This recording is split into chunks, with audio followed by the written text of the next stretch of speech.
ஒரு குரு, இளம் சீடர்கள் எதிரில் உட்காந்துருக்கிறாங்க. குரு பாடம் நடத்திக்கிட்டு இருக்கிறார்.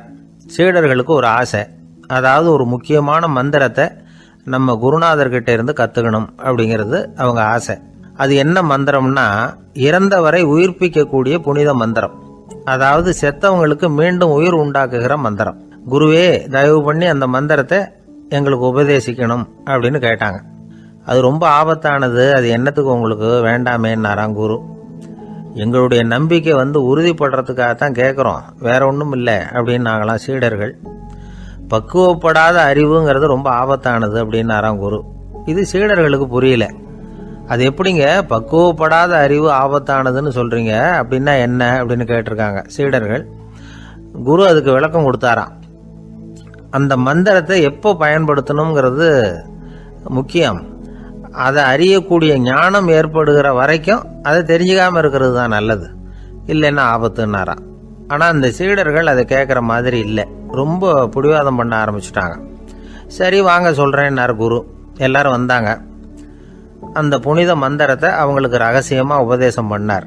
உபதேசம் பண்ணிவிட்டு அவங்களுக்கு எச்சரிக்கையும் கொடுத்தார்.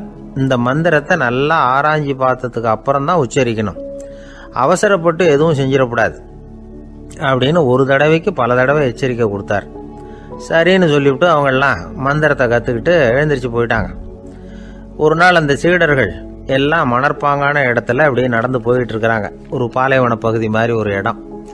அங்கே ஒரு இடத்துல எலும்புகள் குவியலாக கிடந்தது.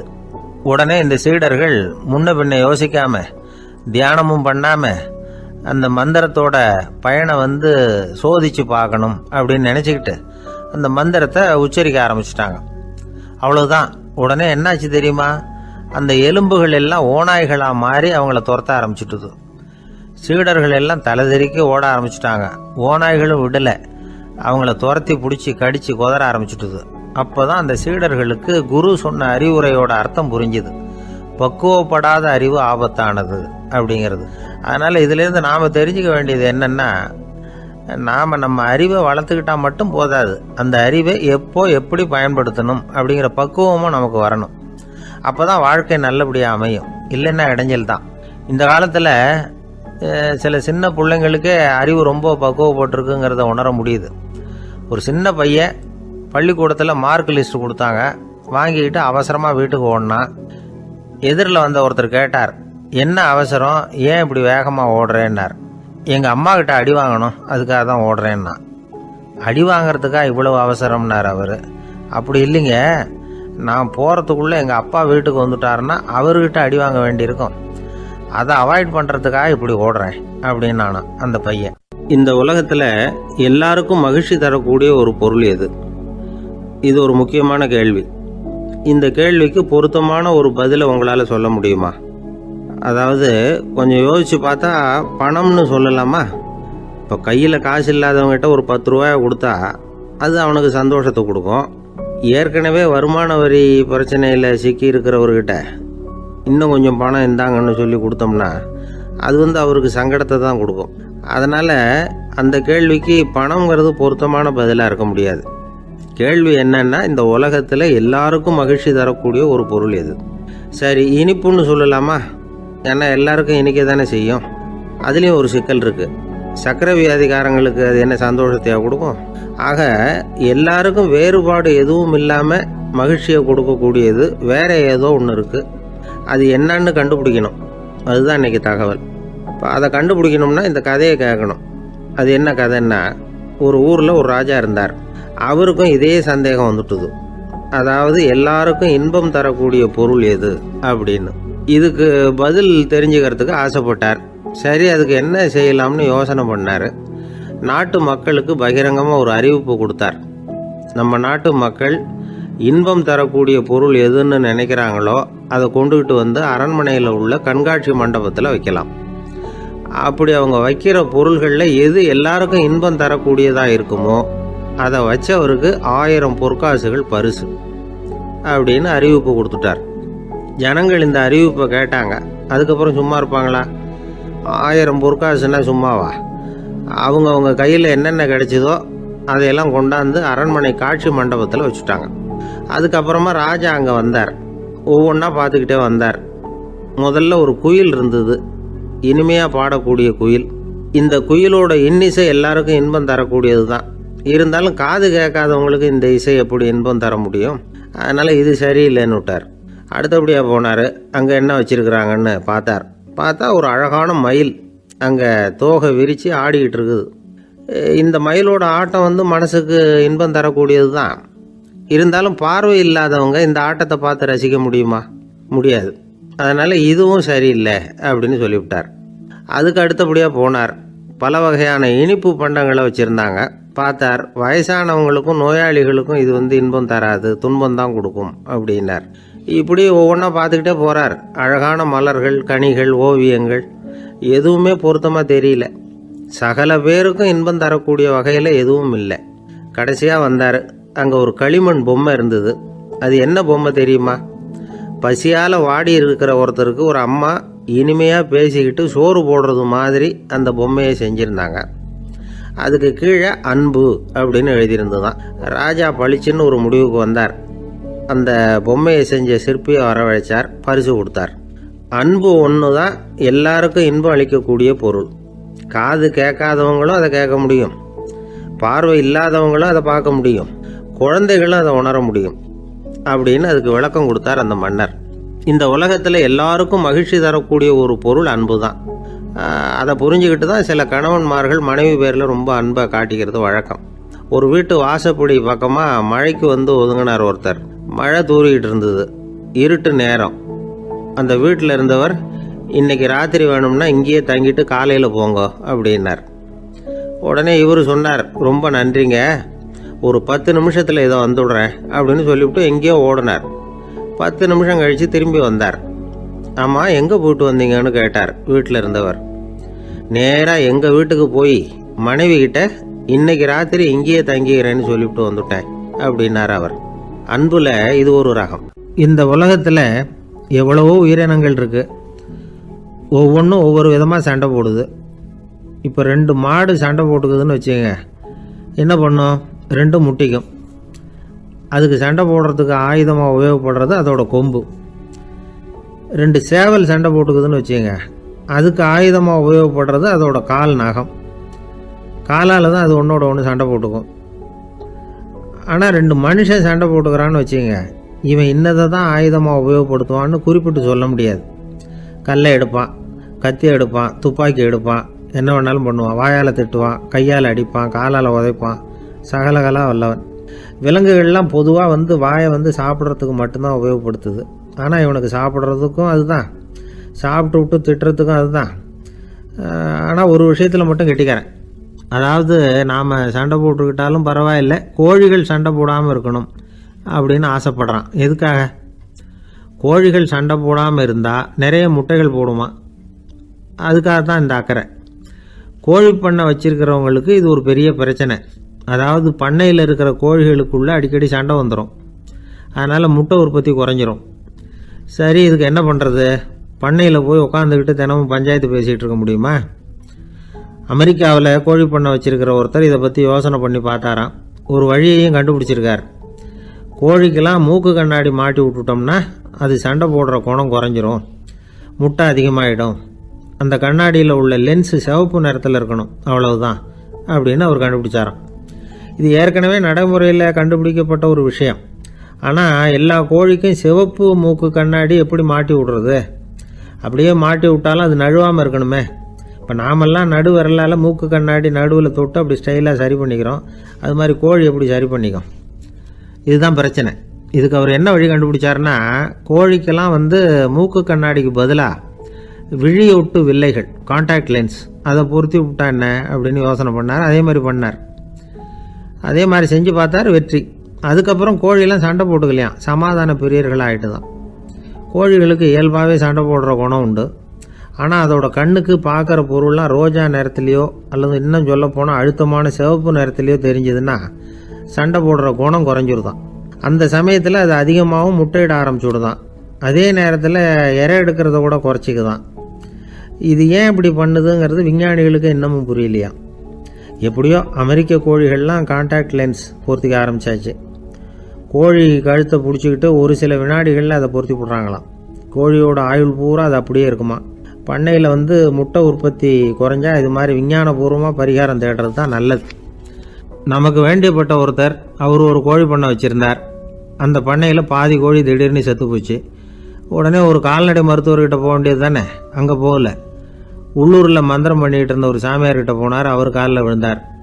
சாமி, என் பண்ணையில் பாதி கோழி செத்து போட்டுதுன்னார். சாமியார் யோசனை பண்ணார். சரி, பண்ணையில் வாசப்படி கிழக்கு பக்கமாக வச்சுருக்கியா மேற்கு பக்கமாக வச்சுருக்கியான்னு கேட்டார். கிழக்கு பக்கமாக இருக்குன்னார் அவர். அதுதான் தப்பு, மேற்கு பக்கமாக அதை மாற்று சரியாக போடும்னாராம். அதே போல் இவர் போய் மாற்றிவிட்டார். அப்பவும் பாதி செத்து போச்சு. மறுபடியும் சொன்னார், சாமி மறுபடியும் பாதி கோழி செத்து போட்டுதேன்னார். சரி, கூரை எப்படி போட்டிருக்க, ஓடு போட்டிருக்கியா இல்லை கீத்து போட்டிருக்கியான்னார். ஓடு போட்டிருக்கேன்னாராம் அவர். அதுதான் தப்பு, அதை கீத்து போட்டுரும் சரியாக போடும்னாராம். சரின்னு போய் அதையும் மாற்றி பார்த்தார். மறுபடியும் போயிட்டுது, கோழி செத்து போச்சு. வந்தார். மறுபடியும் பாதி செத்து போச்சு சாமின்னு வந்தார். இவரும் யோசனையை மாற்றி மாற்றி சொல்லிகிட்டே இருக்கிறார். இப்படி அவரும் மாற்றி மாற்றி பார்த்தார். 6வது தடவையாக அவரை தேடிட்டு வந்தார். அந்த சமயத்தில் இவர் ரொம்ப தீவிரமாக யோசனை பண்ணி பார்த்துட்டு, அது சரிப்பா, நீயே என்கிட்ட சளைக்காமல் வந்துக்கிட்டு இருக்கிற, நானும் யோசனை சொல்லிகிட்டு இருக்கேன். இப்போவும் உங்ககிட்ட சொல்கிறதுக்கு என்கிட்ட யோசனை நிறையா இருக்குது. ஆனால் சோதிக்கிறதுக்கு உங்ககிட்ட கோழி இல்லையே, என்ன பண்ணுறது அப்படின்னாராம். இவர் போய்கிட்டு இருந்தார். அவர் தோளில் ஒரு பெரிய துணி மூட்டை, அதை சுமந்துக்கிட்டு கடத்தெருவை நோக்கி அவர் போய்கிட்டு இருக்கிறார். வழியில் அவரை சந்தித்தார் உமர். அவர் கேட்டார், கலீஃபா அவர்களே, எங்கே புறப்பட்டுட்டீங்க அப்படின்னு கேட்டார். கலீஃபான்னா ஆட்சித்தலைவர்னு அர்த்தம். இதுக்கு அவர் சொன்னார், நான் துணி வணிகம் செய்கிறவன், அதனால் துணி வியாபாரம் செய்கிறதுக்காக போயிட்டுருக்கிறேன்னார். நீங்கள் இப்போ இந்த நாட்டுக்கு ஆட்சித்தலைவர், ஆட்சி பொறுப்பில் இருக்கிறீங்க. நீங்கள் வியாபாரம் செய்ய போட்டால் அரசு பணிகளை செய்கிறது யார் அப்படின்னு கேட்டார் அவர். நான் அரசு பணிகளை மட்டுமே செஞ்சுக்கிட்டு இருந்தா என் குடும்பத்தை காப்பாற்றுறது யார் அப்படின்னு கேட்டார் அவர். இப்படி கேட்டவர் யார் தெரியுமா? அவர் தான் அபூபக்கர், இறை தூதர் முகமது அவர்களுக்கு பிறகு கலீஃபாவாக தேர்ந்தெடுக்கப்பட்டவர். அப்போலாம் ஆட்சி தலைவர்களுக்கு சம்பளம்னு எதுவும் கிடையாது. இந்த பிரச்சனையை எப்படி தீர்க்கிறதுன்னு யோசனை பண்ணார் உமர். அபு உபைதா அவர்கள்கிட்ட அழைச்சிட்டு போனார். அவர் யாருன்னா, அவர் தான் பொது நிதி கருவூலத்தின் பொறுப்பாளர். அவர்கிட்ட பிரச்சனையை சொன்னார். இது மாதிரி ஆட்சி தலைவருக்கு பொது நிதியிலிருந்து ஊதியம் அளிக்க முடியுமான்னு கேட்டார். பொது நிதி விதிகளின்படி அதுக்கு சாத்தியம் இல்லைன்னு சொல்லிவிட்டார் அவர். சரி, வேற ஏதாவது வழி இருக்குதான்னு கேட்டார் உமர். அபு உபைதா கொஞ்சம் யோசனை பண்ணி பார்த்தார். அப்புறமா சொன்னார், மக்காவிலிருந்து மதீனாவுக்கு குடிபெயர்ந்து வந்த அகதிகளுக்கு நிதி உதவி அளிக்கிறதுக்கு விதிகளில் இடம் இருக்கு. அப்படி பார்த்தா அபூபக்கரும் அகதி தானே, அதனால எல்லா அகதிகளுக்கும் கொடுக்கறது மாதிரியே அவருக்கும் ஒரு தொகை அளிக்கலாம்னார். கலீஃபா அபூபக்கருக்கு இந்த அகதி உதவி தொகையைத்தான் கொடுத்துட்டு வந்தாங்களாம். குடும்ப செலவுக்கு அது போதுமானதா இல்லை. இருந்தாலும் கலீஃபாங்கிறதுக்காக மற்ற அகதிகளை விட அதிகமாக தொகையை பெற அவர் விரும்பலை. மார்பு பக்கம் கிழிஞ்சிருந்த ஒரு மேலாடையை தான் அவர் அணிஞ்சிருந்தார். அவருடைய துணைவியார் அஸ்மா, அவங்க ஒரு நாள் தேன் அருந்து ஆசையாக இருக்குன்னாங்களாம். நமக்கு கிடைக்கிற ஊதியம் குடும்ப செலவுக்கே போதுமானதா இல்லையே, இந்த நிலையில் தேன் வாங்கிறதுக்கு காசுக்கு நான் எங்கே போவேன்ருக்கார் அவர். கொஞ்ச நாள் கழித்து அவங்க ஒரு தொகையை அவர்கிட்ட கொடுத்து தேன் வாங்கிட்டு வர சொன்னாங்களாம். இவருக்கு ஆச்சரியம், ஏது இந்த பணம்னு கேட்டிருக்காரு. நீங்கள் தினமும் குடும்ப செலவுக்காக கொடுத்துக்கிட்டு வந்த பணத்தில் கொஞ்சம் கொஞ்சமாக மிச்சப்படுத்தி வச்சேன்னாங்களாம். அபூபக்கர் அந்த பணத்தை எடுத்துக்கிட்டு நேராக பொது நிதி கருவூல பொறுப்பாளர்கிட்ட போனார். இந்த பணத்தை பொது நிதியில் சேர்த்துருங்க, இது அதிகப்படியாக எனக்கு தரப்பட்டு வந்த ஊதியம், அடுத்த மாதத்துலேருந்து இந்த தொகையை குறைச்சிங்கன்னு வேற சொல்லிவிட்டாராம். பசியை தணிக்க தேவையான அளவு உணவு, ஒரு ஜோடி உடை, இதை தவிர கூடுதலாக மக்கள் பொது நிதியிலிருந்து வாங்கிக்கிறதுக்கு என் குடும்பத்தாருக்கு உரிமை இல்லை அப்படின்னு சொல்லி கண்டிப்பாக சொல்லிவிட்டாராம். அவர் வாங்கிட்டு வந்த இந்த குறைந்த ஊதியம் கூட அவர் மனசை உறுத்திக்கிட்டே இருந்தது. கடைசி நேரம் அவர் தம்முடைய மகள் ஆயிஷா அவர்களை அழைச்சார். மகளே, இதுவரைக்கும் பொது நிதியிலிருந்து நான் வாங்கிட்டு வந்த தொகை என்னுடைய இதயத்தில் பாரமாக அழுத்திக்கிட்டு இருக்கு. என் தோட்டத்தை விற்று அதில் வர்ற பணத்திலிருந்து நான் இதுவரைக்கும் வாங்கிட்டு வந்த ஊதிய தொகையை கணக்கு போட்டு பொது நிதியில் சேர்த்துடு அப்படின்னாராம். பதவி ஏற்கிறதுக்கு முன்னாடி தன்கிட்ட இருந்ததை விட இப்போ கூடுதலாக என்ன சொத்து இருக்குன்னு பார்த்துருக்கார். ஒரு ஒட்டகம், ஒரு கோப்பை, ஒரு பணியாள். இதையும் அடுத்தபடியாக கலீஃபாவா வர்றவர்கிட்ட ஒப்படைச்சிருங்க அப்படின்னு விட்டாராம். அதே மாதிரி அடுத்து வந்த உமர்கிட்ட ஒப்படைச்சாங்க. அப்போ உமர் சொன்னாராம், அபூபக்கரே, இந்த முன்மாதிரியால் உங்களுக்கு பிறகு இந்த ஆட்சி பொறுப்பை ஏற்கிறவர்களை பெரும் நெருக்கடிக்கு ஆளாகி விட்டீங்க அப்படின்னு சொல்லி ரொம்ப கண் கலங்கினாராம். கடைசியாக அபூபக்கர் தன்னுடைய குடும்பத்தாருக்கு விட்டு சென்ற சொத்து ஒரு படுக்கை விரிப்பு, ஒரு போர்வை, அவ்வளவுதான். இது சிந்திக்க வேண்டிய ஒரு செய்தி. ஒரு ஊரில் ஒரு மன்னர் இருந்தாராம். அமைச்சர் அவர்கிட்ட சொன்னாராம், மன்னா, நம்ம ராஜ்யத்தில் இனிமே லஞ்ச ஊழலே இருக்காதுன்னாராம்.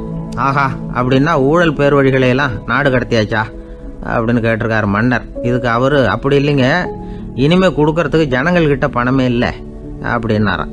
ஒரு நண்பர் இருக்கார். எப்போ பார்த்தாலும் கையில் ஒரு புத்தகம் இருக்கும். புத்தகம் இல்லாமல் எங்கேயும் புறப்பட மாட்டார். எதுக்காக இப்படி எடுத்துகிட்டு போகிறீங்க அப்படின்னு கேட்டால், எனக்கு இது ஒரு நல்ல நண்பன் மாதிரி. இந்த காலத்தில் எங்கே போனாலும் காத்திருக்க வேண்டியிருக்கு. அது மாதிரி சமயத்தில் நான் நண்பன் கூட பேசிக்கிட்டு இருப்பேன் அப்படிம்பாரான். ஒருத்தர் ஒரு பெரிய அரச பதவியில் இருந்தார். அவர் பதவியிலேருந்து இறங்க வேண்டிய சூழ்நிலை. அரசு கொடுத்துருந்த வீட்டை விட்டுட்டு வெளியில் வர்றார். வரும்பொழுது 2 கையிலையும் 2 பெட்டியை எடுத்துகிட்டு வந்தாராம். சார், உங்களுடைய உடைமைகள் அப்படின்னு கேட்குறாங்க அங்கே இருந்த ஊழியர்கள். இவர் தன்னுடைய கையில் இருக்கிற பெட்டியை காட்டி, இதுதான் என்னுடைய சொத்து அப்படின்னாராம். ஒரு பெட்டியில் அவருடைய உடைகள், இன்னொரு பெட்டியில் அவர் விரும்பி படிக்கிற புத்தகங்கள், அவ்வளவுதான். இதுதான் இருந்துதான். புத்தகம் படிக்கிறது மனசுக்கு நல்லதுங்கிறது நமக்கு தெரியும். புத்தக வாசிப்பு உடம்புக்கும் நல்லதுங்கிறாங்க. அது நமக்கு ஆச்சரியமாக தான் இருக்குது. ஒரு நபர் ஒரு வருஷத்தில் சராசரியாக 2000 பக்கங்களை படிச்சிருக்கணுமா, யுனெஸ்கோ பரிந்துரை. ஆனால் நம்ம நாட்டில் நாம் சராசரியாக படிக்கிறது 32 பக்கங்கள், அவ்வளவுதான். இவ்வளவுக்கு நம்ம நாட்டில் 6000த்துக்கும் மேற்பட்ட நாளேடுகள், 2000த்துக்கும் மேற்பட்ட இதழ்கள், மலர்கள், இவ்வளவு இருந்தும் சரியாக வரல. இந்த உலகத்தில் முதல் நூலகம் எங்கே எப்போ ஆரம்பமாச்சு தெரியுமா? கிமு 2500ஆம் ஆண்டில் அது ஆரம்பமாயிருக்குது. பாபிலோனியாவில் அமில் அணு அப்படிங்கிற அரசன் தான் நூலகத்தை உருவாக்கி இருக்கிறான். அப்போல்லாம் தாள் கிடையாது, களிமண் தான். களிமண் பலகைகளில் எழுதி அது தொகுத்து அப்படியே நூலாக்கி அதை நூலகத்தில் வச்சுருப்பாங்களாம். அரசருடைய நூலகத்தில் 1000த்துக்கும் மேற்பட்ட நூல்கள் இருந்ததாக வரலாற்று குறிப்பு இருக்குது. அது மட்டும் இல்லை, அந்த நூலகத்தில் பொருள் வாரியாக, அதாவது சப்ஜெக்ட் வாரியாக புத்தகங்களை வகைப்படுத்தி வச்சுருந்தாங்களாம். அதில் மிச்சம் இருந்த ஒரு 25 களிமண் பலகை புத்தகங்கள் இன்றைக்கும் பிரிட்டிஷ் அருங்காட்சியகத்தில் இருக்குதான். அச்சு, தாள் இதெல்லாம் ஏற்பட்டதுக்கு அப்புறம் அமைக்கப்பட்டது தான் பிரான்சில் இருக்கக்கூடிய பாரிஸ் நூலகம். 1480 பிரெஞ்சு மன்னர் 11ஆம் லூயி இந்த நூலகத்தை அமைச்சாராம். ஆனால் அப்போல்லாம் அரசர்கள் மட்டும்தான் நூலகத்தை பயன்படுத்த முடியுமா. அதுக்கப்புறம் 17ஆம் நூற்றாண்டில் இந்த முறை மாறி பொதுமக்கள் அங்கே போகலாம், படிக்கலாம் அப்படிங்கிற நிலைமை தான். போட்லியன் நூலகம் அப்படின்னு அதுக்கு பேர், பாரிஸ் நகரத்தில் இருக்குது.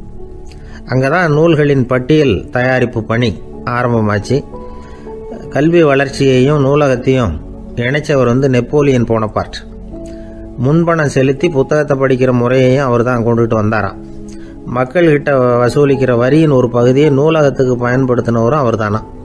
நெப்போலியன் நூலகத்தில் உலகத்தில் உள்ள எல்லா மொழி நூல்களும் இருக்குதான். அங்கே ஒரு தமிழ் நூலும் இருந்திருக்குது. அது என்னென்னா கம்பராமாயணம். சோவியத் யூனியனுக்கு படையெடுத்து போனப்போ அங்கேருந்து லட்சக்கணக்கான புத்தகங்களை இந்த பனிச்சறுக்கு வாகனங்கள் இருக்குல்ல, அதில் கொண்டுகிட்டு வந்ததாக வரலாறு. அடுத்தபடியாக குறிப்பிட்டு சொல்லத்தக்க நூலகம் எதுன்னா பிரிட்டிஷ் நூலகம். மிக பழைய கையெட்டு பிரதியெல்லாம் கூட அங்கே இருக்குது. 1753 ஆரம்பமாச்சு. அதில் உள்ள நூல்களை வரிசையாக அடுக்கினா 180 கிலோமீட்டர் நீளத்துக்கு வருமா. மிகப்பெரிய நூலகம் அமெரிக்க தலைநகர் வாஷிங்டனில் இருக்குதான். இந்தியாவை பொறுத்த வரைக்கும் பெரிய பழைய நூலகம் எதுன்னா கல்கத்தா நூலகம். எல்லா இந்திய மொழி நூல்களும் இங்கே உண்டு. மகாகவி பாரதியார் நடத்தின இந்தியாங்கிற இதழின் எல்லா பிரதிகளும் அங்கே பாதுகாப்பாக இருக்குது. படிக்கும் பழக்கம் இங்கே வளர வேண்டியிருக்குது. ஒருத்தர்கிட்ட ஒரு புஸ்தகத்தை கொடுத்து விமர்சனம் எழுத சொல்லியிருந்தாங்க. கொஞ்ச நாள் கழித்து அவரை போய் பார்த்து, என்னங்க புஸ்தகத்தை படித்து பார்த்தீங்களா அப்படின்னு கேட்டாங்களாம். இதுக்கு அவர் சொல்லியிருக்கிறார், இன்னும் நான் படித்து பார்க்கலிங்க, இப்போ தானே விமர்சனமே எழுதி முடிச்சிருக்கிறேன், இனிமே தான் படிக்கணும் அப்படின்னாராம். ஒருத்தர் ரொம்பவும் மகிழ்ச்சியாக வந்துக்கிட்டு இருந்தார்.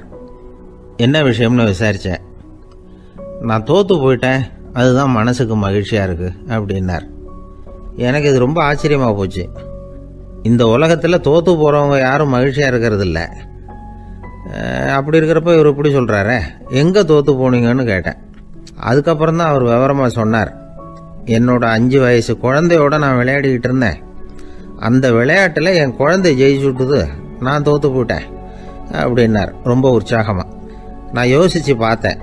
அதாவது நாம் சின்ன குழந்தையாக இருக்கிறப்போ எந்த விளையாட்டில் கலந்துக்கிட்டாலும் அதில் நாம் தான் ஜெயிக்கணும்னு ஒரு வெறி நமக்குள்ளே இருக்கும். நம்மளை எதிர்த்து விளையாடுறவர் நல்லவரா கெட்டவரா, பெரியவரா சின்னவரா அப்படிங்கிறதெல்லாம் முக்கியம் கிடையாது. அவர் தோற்று போகணும், நாம் ஜெயிக்கணும், அதுதான் முக்கியம். எதிரியை சந்தோஷப்படுத்த விளையாடுகிற கலை அப்போ நமக்கு தெரியறதில்ல. வாழ்க்கையில் ஒரு பக்குவம் வந்ததுக்கு அப்புறம் வெற்றி பெறணுங்கிற மன அழுத்தம் போயிடுது.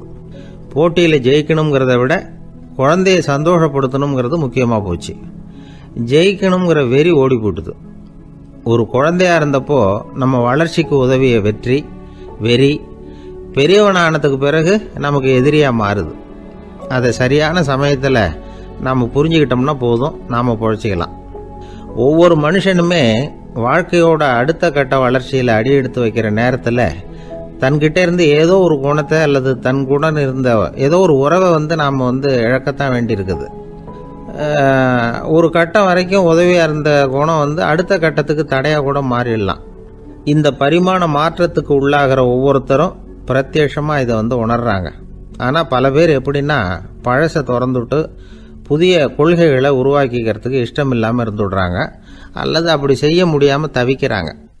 இதையெல்லாம் மீறி அந்த பழசை திறந்துட்டா அதை இழந்ததால் உண்டாகிற மன அழுத்தம் சில காலத்துக்கு வருத்திக்கிட்டு தான் இருக்கும், வேறு வழி இல்லை. ஆரோக்கியமான ஒரு முன்னேற்றத்துக்காக அந்த மன அழுத்தத்தை தாங்கிக்கத்தான் வேணும் அப்படிங்கிறாரு அந்த உலக புகழ்பெற்ற மேதை ஒருத்தர், இந்த ஸ்காட் பெக் அப்படிங்கிறவர். பிறந்த நாள் முதல் இதுதான் சரி அப்படின்னு கற்பிக்கப்பட்டு வந்த ஒவ்வொரு தத்துவத்தையும் தங்களுடைய வளர்ச்சிக்கு தகுந்த மாதிரி மாற்றி அர்த்தப்படுத்தி கொள்ள முடியாமல் வாழ்க்கை சூழல்ல அப்படியே அரைப்பட்டு தூளாகிறவர்கள் தான் ரொம்ப தவிக்கிறாங்களாம். இதுதான் அவருடைய கருத்து. பெரும்பாலும் மனிதர்களுடைய நடுத்தர வயசில், அதாவது 30 தாண்டுகிற சமயத்தில் தான் இந்த தவிப்பு உண்டாகுதான். இதை தான் மேற்கத்திய நாடுகளில் அடிக்கடி மிட் லைஃப் கிரைசிஸ் அப்படின்னு சொல்கிறாங்க. அப்பப்போ பழசையெல்லாம் தொலைச்சி விட்டு புதுசாக பிறக்கிறதுக்கு கற்றுக்கணும். ஒவ்வொரு நிமிஷத்தையும் அந்த நிமிஷத்துக்கு ஏற்ற சித்தாந்தம் கொண்டவர்களாக சந்திப்போம் அப்படிங்கிறார் அந்த உளவியல் நிபுணர். இப்படி பழகிக்கிட்டால் வாழ்க்கை இன்பமயம், இல்லைன்னா தவிப்பு மயம்தான். பழசை தொலைக்க முடியாதவர்களில் எத்தனையோ பேர் உண்டு, எத்தனையோ ரகம் உண்டு. அதில் வேடிக்கையான நண்பர்களும் உண்டு. ஒருத்தர் நண்பர் வீட்டுக்கு போனார்.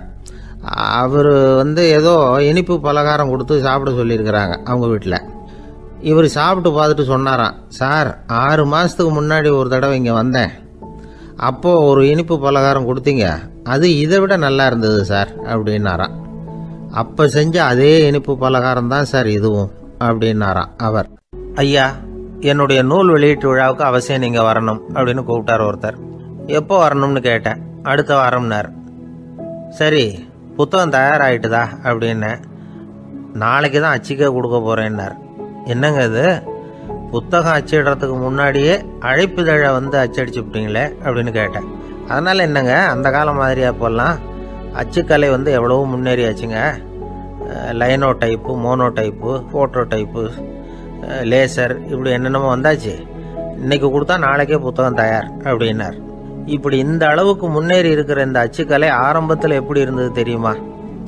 அந்த காலத்தில் காகிதம்னா என்னென்னே தெரியாது. அப்படி ஒன்று கண்டுபிடிக்கப்படவே இல்லை. அப்போல்லாம் எதையாவது ஒன்று எழுதணும்னா அதுக்கு ஆட்டு தோலை தான் பயன்படுத்தி இருக்கிறாங்க. கண்ணுக்குட்டி தோல் கூட அதுக்கு உபயோகப்பட்டு தான். ஐரோப்பாவில் இருந்த பாதிரியார்கள் தோலில் எழுதப்பட்ட புத்தகத்தை தயாரிக்கிறதுல ரொம்ப கெட்டிக்காரங்களாம். எகிப்து, அப்புறம் மத்திய தரைக்கடல் ஓரத்தில் உள்ள நாடுகள், இங்கெல்லாம் தோல் தான் எழுதுபொருளாக பயன்பட்டு வந்திருக்குது. ஆனால் நம்ம நாட்டில் ஓலைச்சுவடிகளை எழுத்துக்கு பயன்படுத்தி இருக்கிறாங்க. எழுதுறதுக்கு தோலை பயன்படுத்தினவங்க பிறகு பேப்பரைஸ் அப்படிங்கிற கோரை புல்லை அதுக்கு பயன்படுத்தினாங்களாம். இதெல்லாம் அப்படி கொஞ்சம் கொஞ்சமாக கண்டுபிடிச்சிட்டு வந்திருக்கிறாங்க. அந்த புல்லை கச்சிதமாக நறுக்க வேண்டியது, நல்லா பதப்படுத்த வேண்டியது, அதுக்கப்புறம் அதில் எழுத வேண்டியது, அவ்வளவுதான். பேப்பருங்கிற சொல்லே இந்த பேப்பைரஸ் அப்படிங்கிறதுலேருந்து வந்தது தான். அதுக்கப்புறம் தான் காகிதம் வந்தது. இதை முதல்ல சீன நாட்டில் தான் கண்டுபிடிச்சாங்க. அது வந்த பிறகு அச்சு எந்திரம் கண்டுபிடிக்க வேண்டிய அவசியம் ஏற்பட்டது. அதை கண்டுபிடிச்சவர் ஜெர்மானிய அறிவியல் அறிஞர் ஜான் கூட்டன்பர்க். அச்சுக்கலைக்கு அடித்தளம் அமைச்சவர் அவர் தான். ஜெர்மனியில் மெயின்ஸ் அப்படிங்கிற ஊரில் 1399 பிறந்தார். அவரோட மாமன் ஒருத்தர் உலோக வேலையில் வல்லவர். அவர்கிட்ட அந்த வேலையை கற்றுக்கிட்டார். அதோட வைர கற்களை வந்து பட்டை தீட்டுறதுலையும் ரொம்ப தேர்ச்சி பெற்றிருந்தார். இளம் வயசுலேயே சும்மா இருக்க மாட்டாராம். எதை செஞ்சாலும் அதை திறமையாக செய்வாராம். அவர் தான் முதல்ல மர அச்சு எழுத்துக்களை உருவாக்கினார். அது மேலே மை தடவி பிரதிகள் எடுத்தார். அதுக்கப்புறம் உலோக எழுத்துக்கள், முதல்ல காரியம், அப்புறம் இரும்பு, அப்புறம் கலப்பு உலோகம், பிறகு அச்சடிக்கிறதுக்கு எந்திரம் ஒன்றையும் உருவாக்கினார். முதல்ல பைபிள் அச்சடித்தார். 1468 அவர் இறந்து போனார். 16ஆம் நூற்றாண்டில் மேலை நாடுகளில் இருந்து மர எழுத்துக்களை கொண்டுகிட்டு வந்து தமிழ்நாட்டில் கிறிஸ்துவ நூல்களை அச்சிட்டாங்க. அப்போல்லாம் வந்து அச்சகங்கள் வந்து போதிய அளவுக்கு இங்கே இல்லை. அதுக்கு என்ன காரணம்னா, இந்தியர்கள் வந்து அச்சகங்களை நடத்தக்கூடாது அப்படின்னு சட்டம். 1835 வரைக்கும் அந்த சட்டம் வந்து நடைமுறையில் இருந்தது. இந்த நிலைமையில் அங்கேயும் இங்கேயுமா 1-2 அச்சகங்கள் ஆரம்பமாச்சு. 1713 தரங்கம்பாடியில் லூத்தரன் மிஷன் அச்சகம், அதே ஆண்டில் சென்னையில் SPCK அச்சகம். இது ரெண்டும் தான் இந்தியாவில் முதல்ல தொடங்கப்பட்ட அச்சகங்கள். ஆட்டுத்தோல்லையும் ஓலைச்சுவடியிலையும் எழுதப்பட்ட எழுத்துக்கள் இன்னைக்கு எங்கேயோ போயிட்டுது. ஆனால் நம்ம ஊரில் எழுத்தாளர்கள் நிலைமை தான் ஒன்றும் சொல்லிக்கிறது மாதிரி இல்லை. நம்ம ஆள் ஒருத்தர் சொன்னார், சார் நான் சொந்தத்தில் ஒரு அச்சாபீஸ் வச்சுருந்தேன், இப்போவும் வச்சுருக்கிறேன். அதனால் என்னுடைய படைப்புகளை புத்தகமாக வெளியிடுறதுல எனக்கு ஒன்றும் கஷ்டம் இல்லை. வருஷத்துக்கு ஒரு புத்தகம் எழுதி வெளியிட்டுருவேன். 15 வருஷமாக இலக்கிய உலகத்துக்கு இப்படி சேவை செஞ்சுக்கிட்டு வர்றேன். ஆனால் இந்த வருஷம்தான் வாசகர்கள் வந்து எனக்கு பாராட்டு விழா நடத்தியிருக்கிறாங்க அப்படின்னார். இந்த வருஷம் அப்படி என்ன விசேஷம் அப்படின்னு கேட்டோம். இந்த வருஷம்தான் நான் எந்த புத்தகம் எழுதி வெளியிடாமல் இருந்தேன், அதுக்காகத்தான் எனக்கு இந்த பாராட்டு விழா அப்படின்னார். ஊருக்கு வெளியில் அமைதியான ஒரு இடம், அங்கே ஒரு ஆசிரமம், அங்கே ஒரு சாமியார். அவர் தினமும் நல்ல போதனைகள்லாம் செய்வார். பல பேர் போய் அங்கேயே சில நாள் தங்கி இருந்து அவர் சொல்கிற அறிவுரைகளை எல்லாம் கேட்டுக்கிட்டு வர்றது வழக்கம். ஒரு தடவை அவரை பார்த்துட்டு போகிறதுக்காக 3 வெளியூர் தம்பதிகள் வந்தாங்களாம். அந்த மடத்திலேயே சாப்பிட்டுக்கிட்டு தங்கி இருந்து அவங்களுடைய போதனைகளை கேட்டுக்கிட்டு போகணுங்கிறது அவங்க நோக்கம். காலையில் குளிச்சுட்டு பூஜையில் உட்காந்தார் அந்த சுவாமி. இவங்களும் குளிச்சுட்டு அந்த பூஜையை பார்க்கறதுக்காக அவர் முன்னாடி வந்து உட்காந்தாங்க. பூஜை ஆரம்பமாச்சு. சம்பிரதாயப்படி அது ரொம்ப நேரம் நடந்துக்கிட்டே இருக்குது. இவங்களுக்கு நல்ல பசி இருந்தாலும் இந்த நேரத்தில் அதை எப்படி வெளியில் காட்டிக்கிறது? பேசாமல் இருந்தாங்க. அந்த சுவாமி பூஜையை முடித்தார். அதுக்கப்புறம் பேச ஆரம்பித்தார். பேச்சு அருமையாக தான் இருந்தது, அமிர்தமாக தான் இருந்தது. இருந்தாலும் இவங்களுக்கு இருக்கிற வயிற்று பசி அது சரியாக கவனிக்க விடலை. அந்த சுவாமியே இதை கவனிச்சதா தெரியல. இவங்களுக்கு மனசுக்குள்ள ஒரு எண்ணம், உள்ள சாப்பாடு தயாராகிட்டு இருக்கும் போல இருக்கு, இந்த பேச்சு முடிஞ்சது நம்மளை உள்ளே அழைச்சிட்டு போய் சாப்பாடு போடுவாங்கன்னு நினைக்கிறோம் அப்படின்னு இவங்களாம் நினச்சிக்கிட்டாங்க. ஆனால் சுவாமி இதை பற்றி எதுவுமே பேசலை, கண்டுக்கலை. ஒரு அம்மாவால் அதுக்கு மேலே சும்மா இருக்க முடியுமா? முடியல. சாப்பாட்டை கவனிக்கலாமா அப்படின்னு சொல்லி மெதுவாக ஆரம்பித்தாங்க. ஓ கவனிக்கலாமே அப்படின்னு உள்ளே அழைச்சிட்டு போனார் சுவாமி. இவங்க ரொம்ப அவசரமாக எழுந்திருச்சு உள்ளே ஓடினாங்க. அங்கே ஒரு மேஜை மேலே ஒரு கிண்ணம் மூடி இருந்தது. ஓ இதுதான் சாப்பாட்டு மேஜை போல இருக்கு, இங்கே சாப்பாடு வந்துடும் அப்படின்னு நினச்சாங்க. உடனே போய் சுற்றி உட்காந்துக்கிட்டாங்க. சுவாமி அந்த கிண்ணத்தை எடுத்து அந்த அம்மா கிட்ட கொடுத்தார். அவங்க அதை வாங்கி மூடியை திறந்து பார்க்குறாங்க. உள்ளே ஒரு சாவி இருக்குது.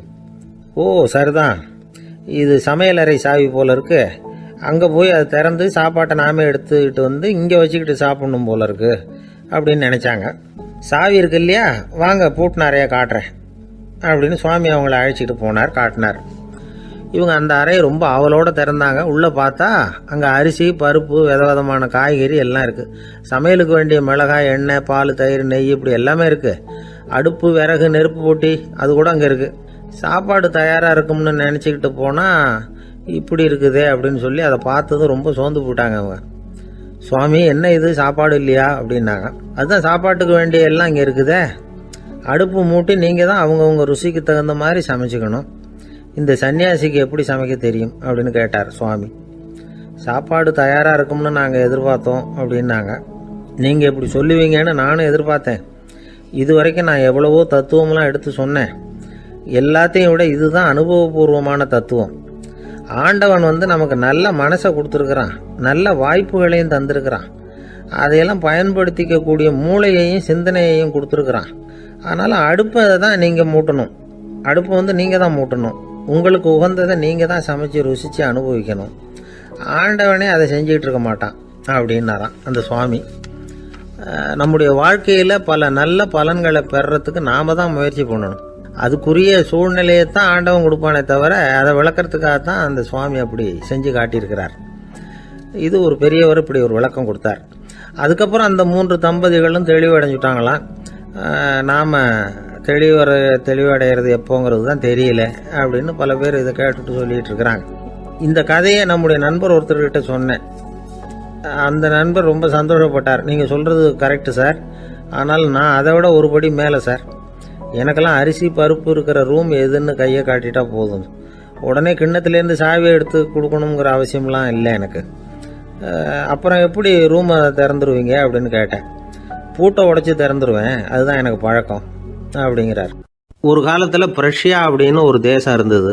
இப்போ ஜெர்மனி இருக்குல்ல, இதோட பெரும்பகுதி ஒரு காலத்தில் பிரஷ்யாங்கிற பேரில் இருந்தது.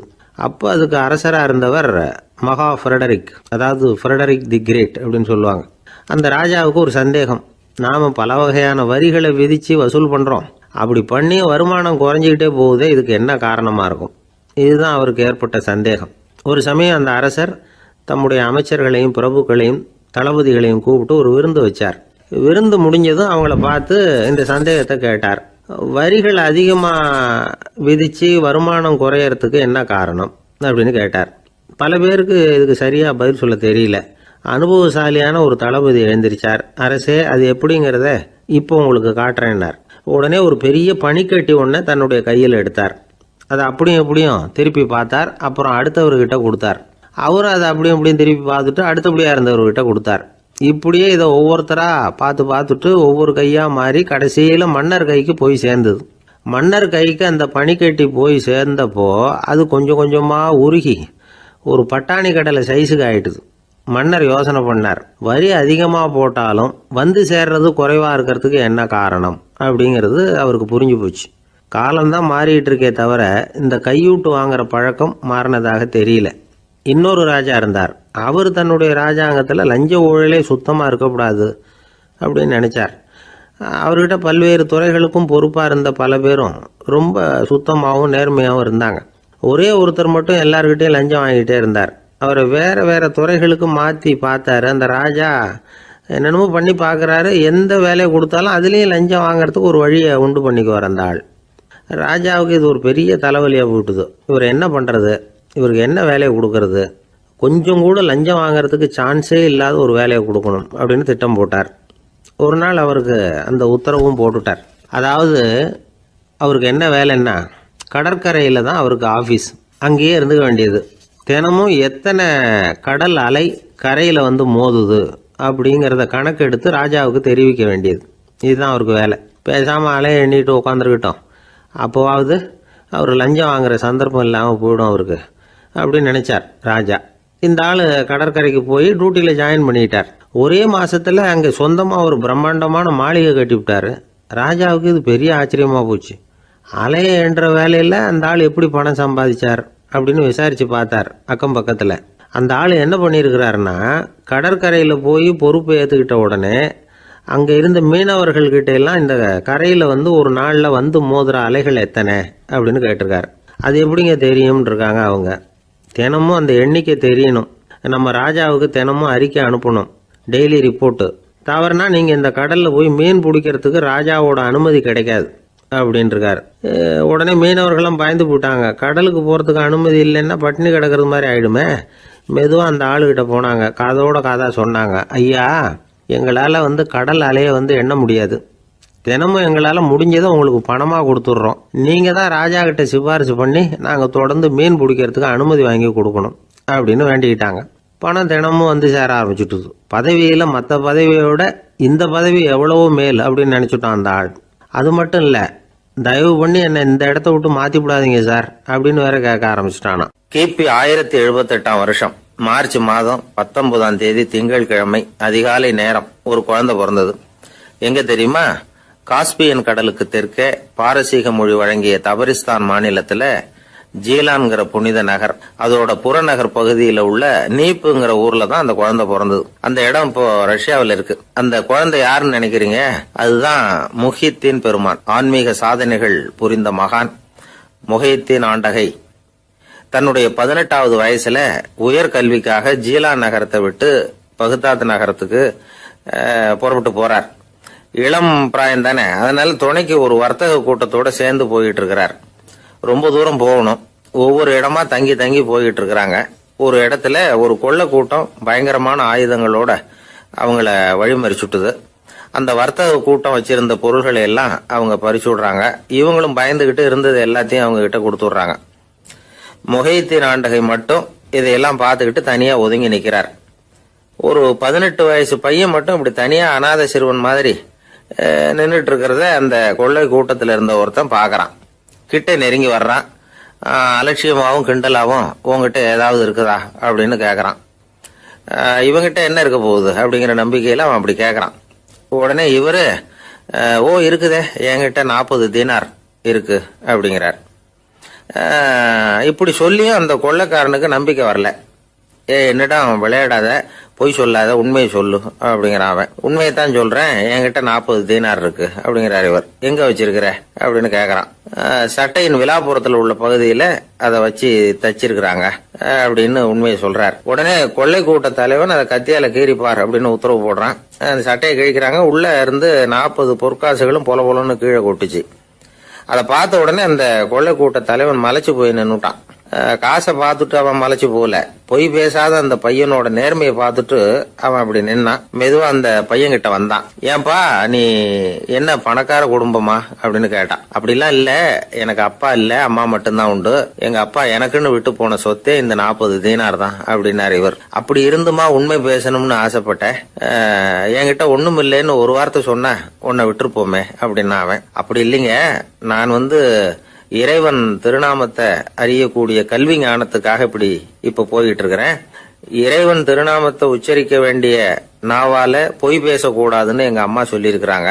அதனால நான் எப்பவுமே பொய் சொல்ல மாட்டேன் அப்படின்னு என்னுடைய தாய்க்கு வாக்கு கொடுத்திருக்கிறேன் அப்படின்னார் அவர். முஹைத்தீன் பெருமான் வார்த்தைகளை கேட்ட அந்த கொள்ளையர்கள் மனம் திருந்தி நல்லவங்களா ஆயிடுறாங்க.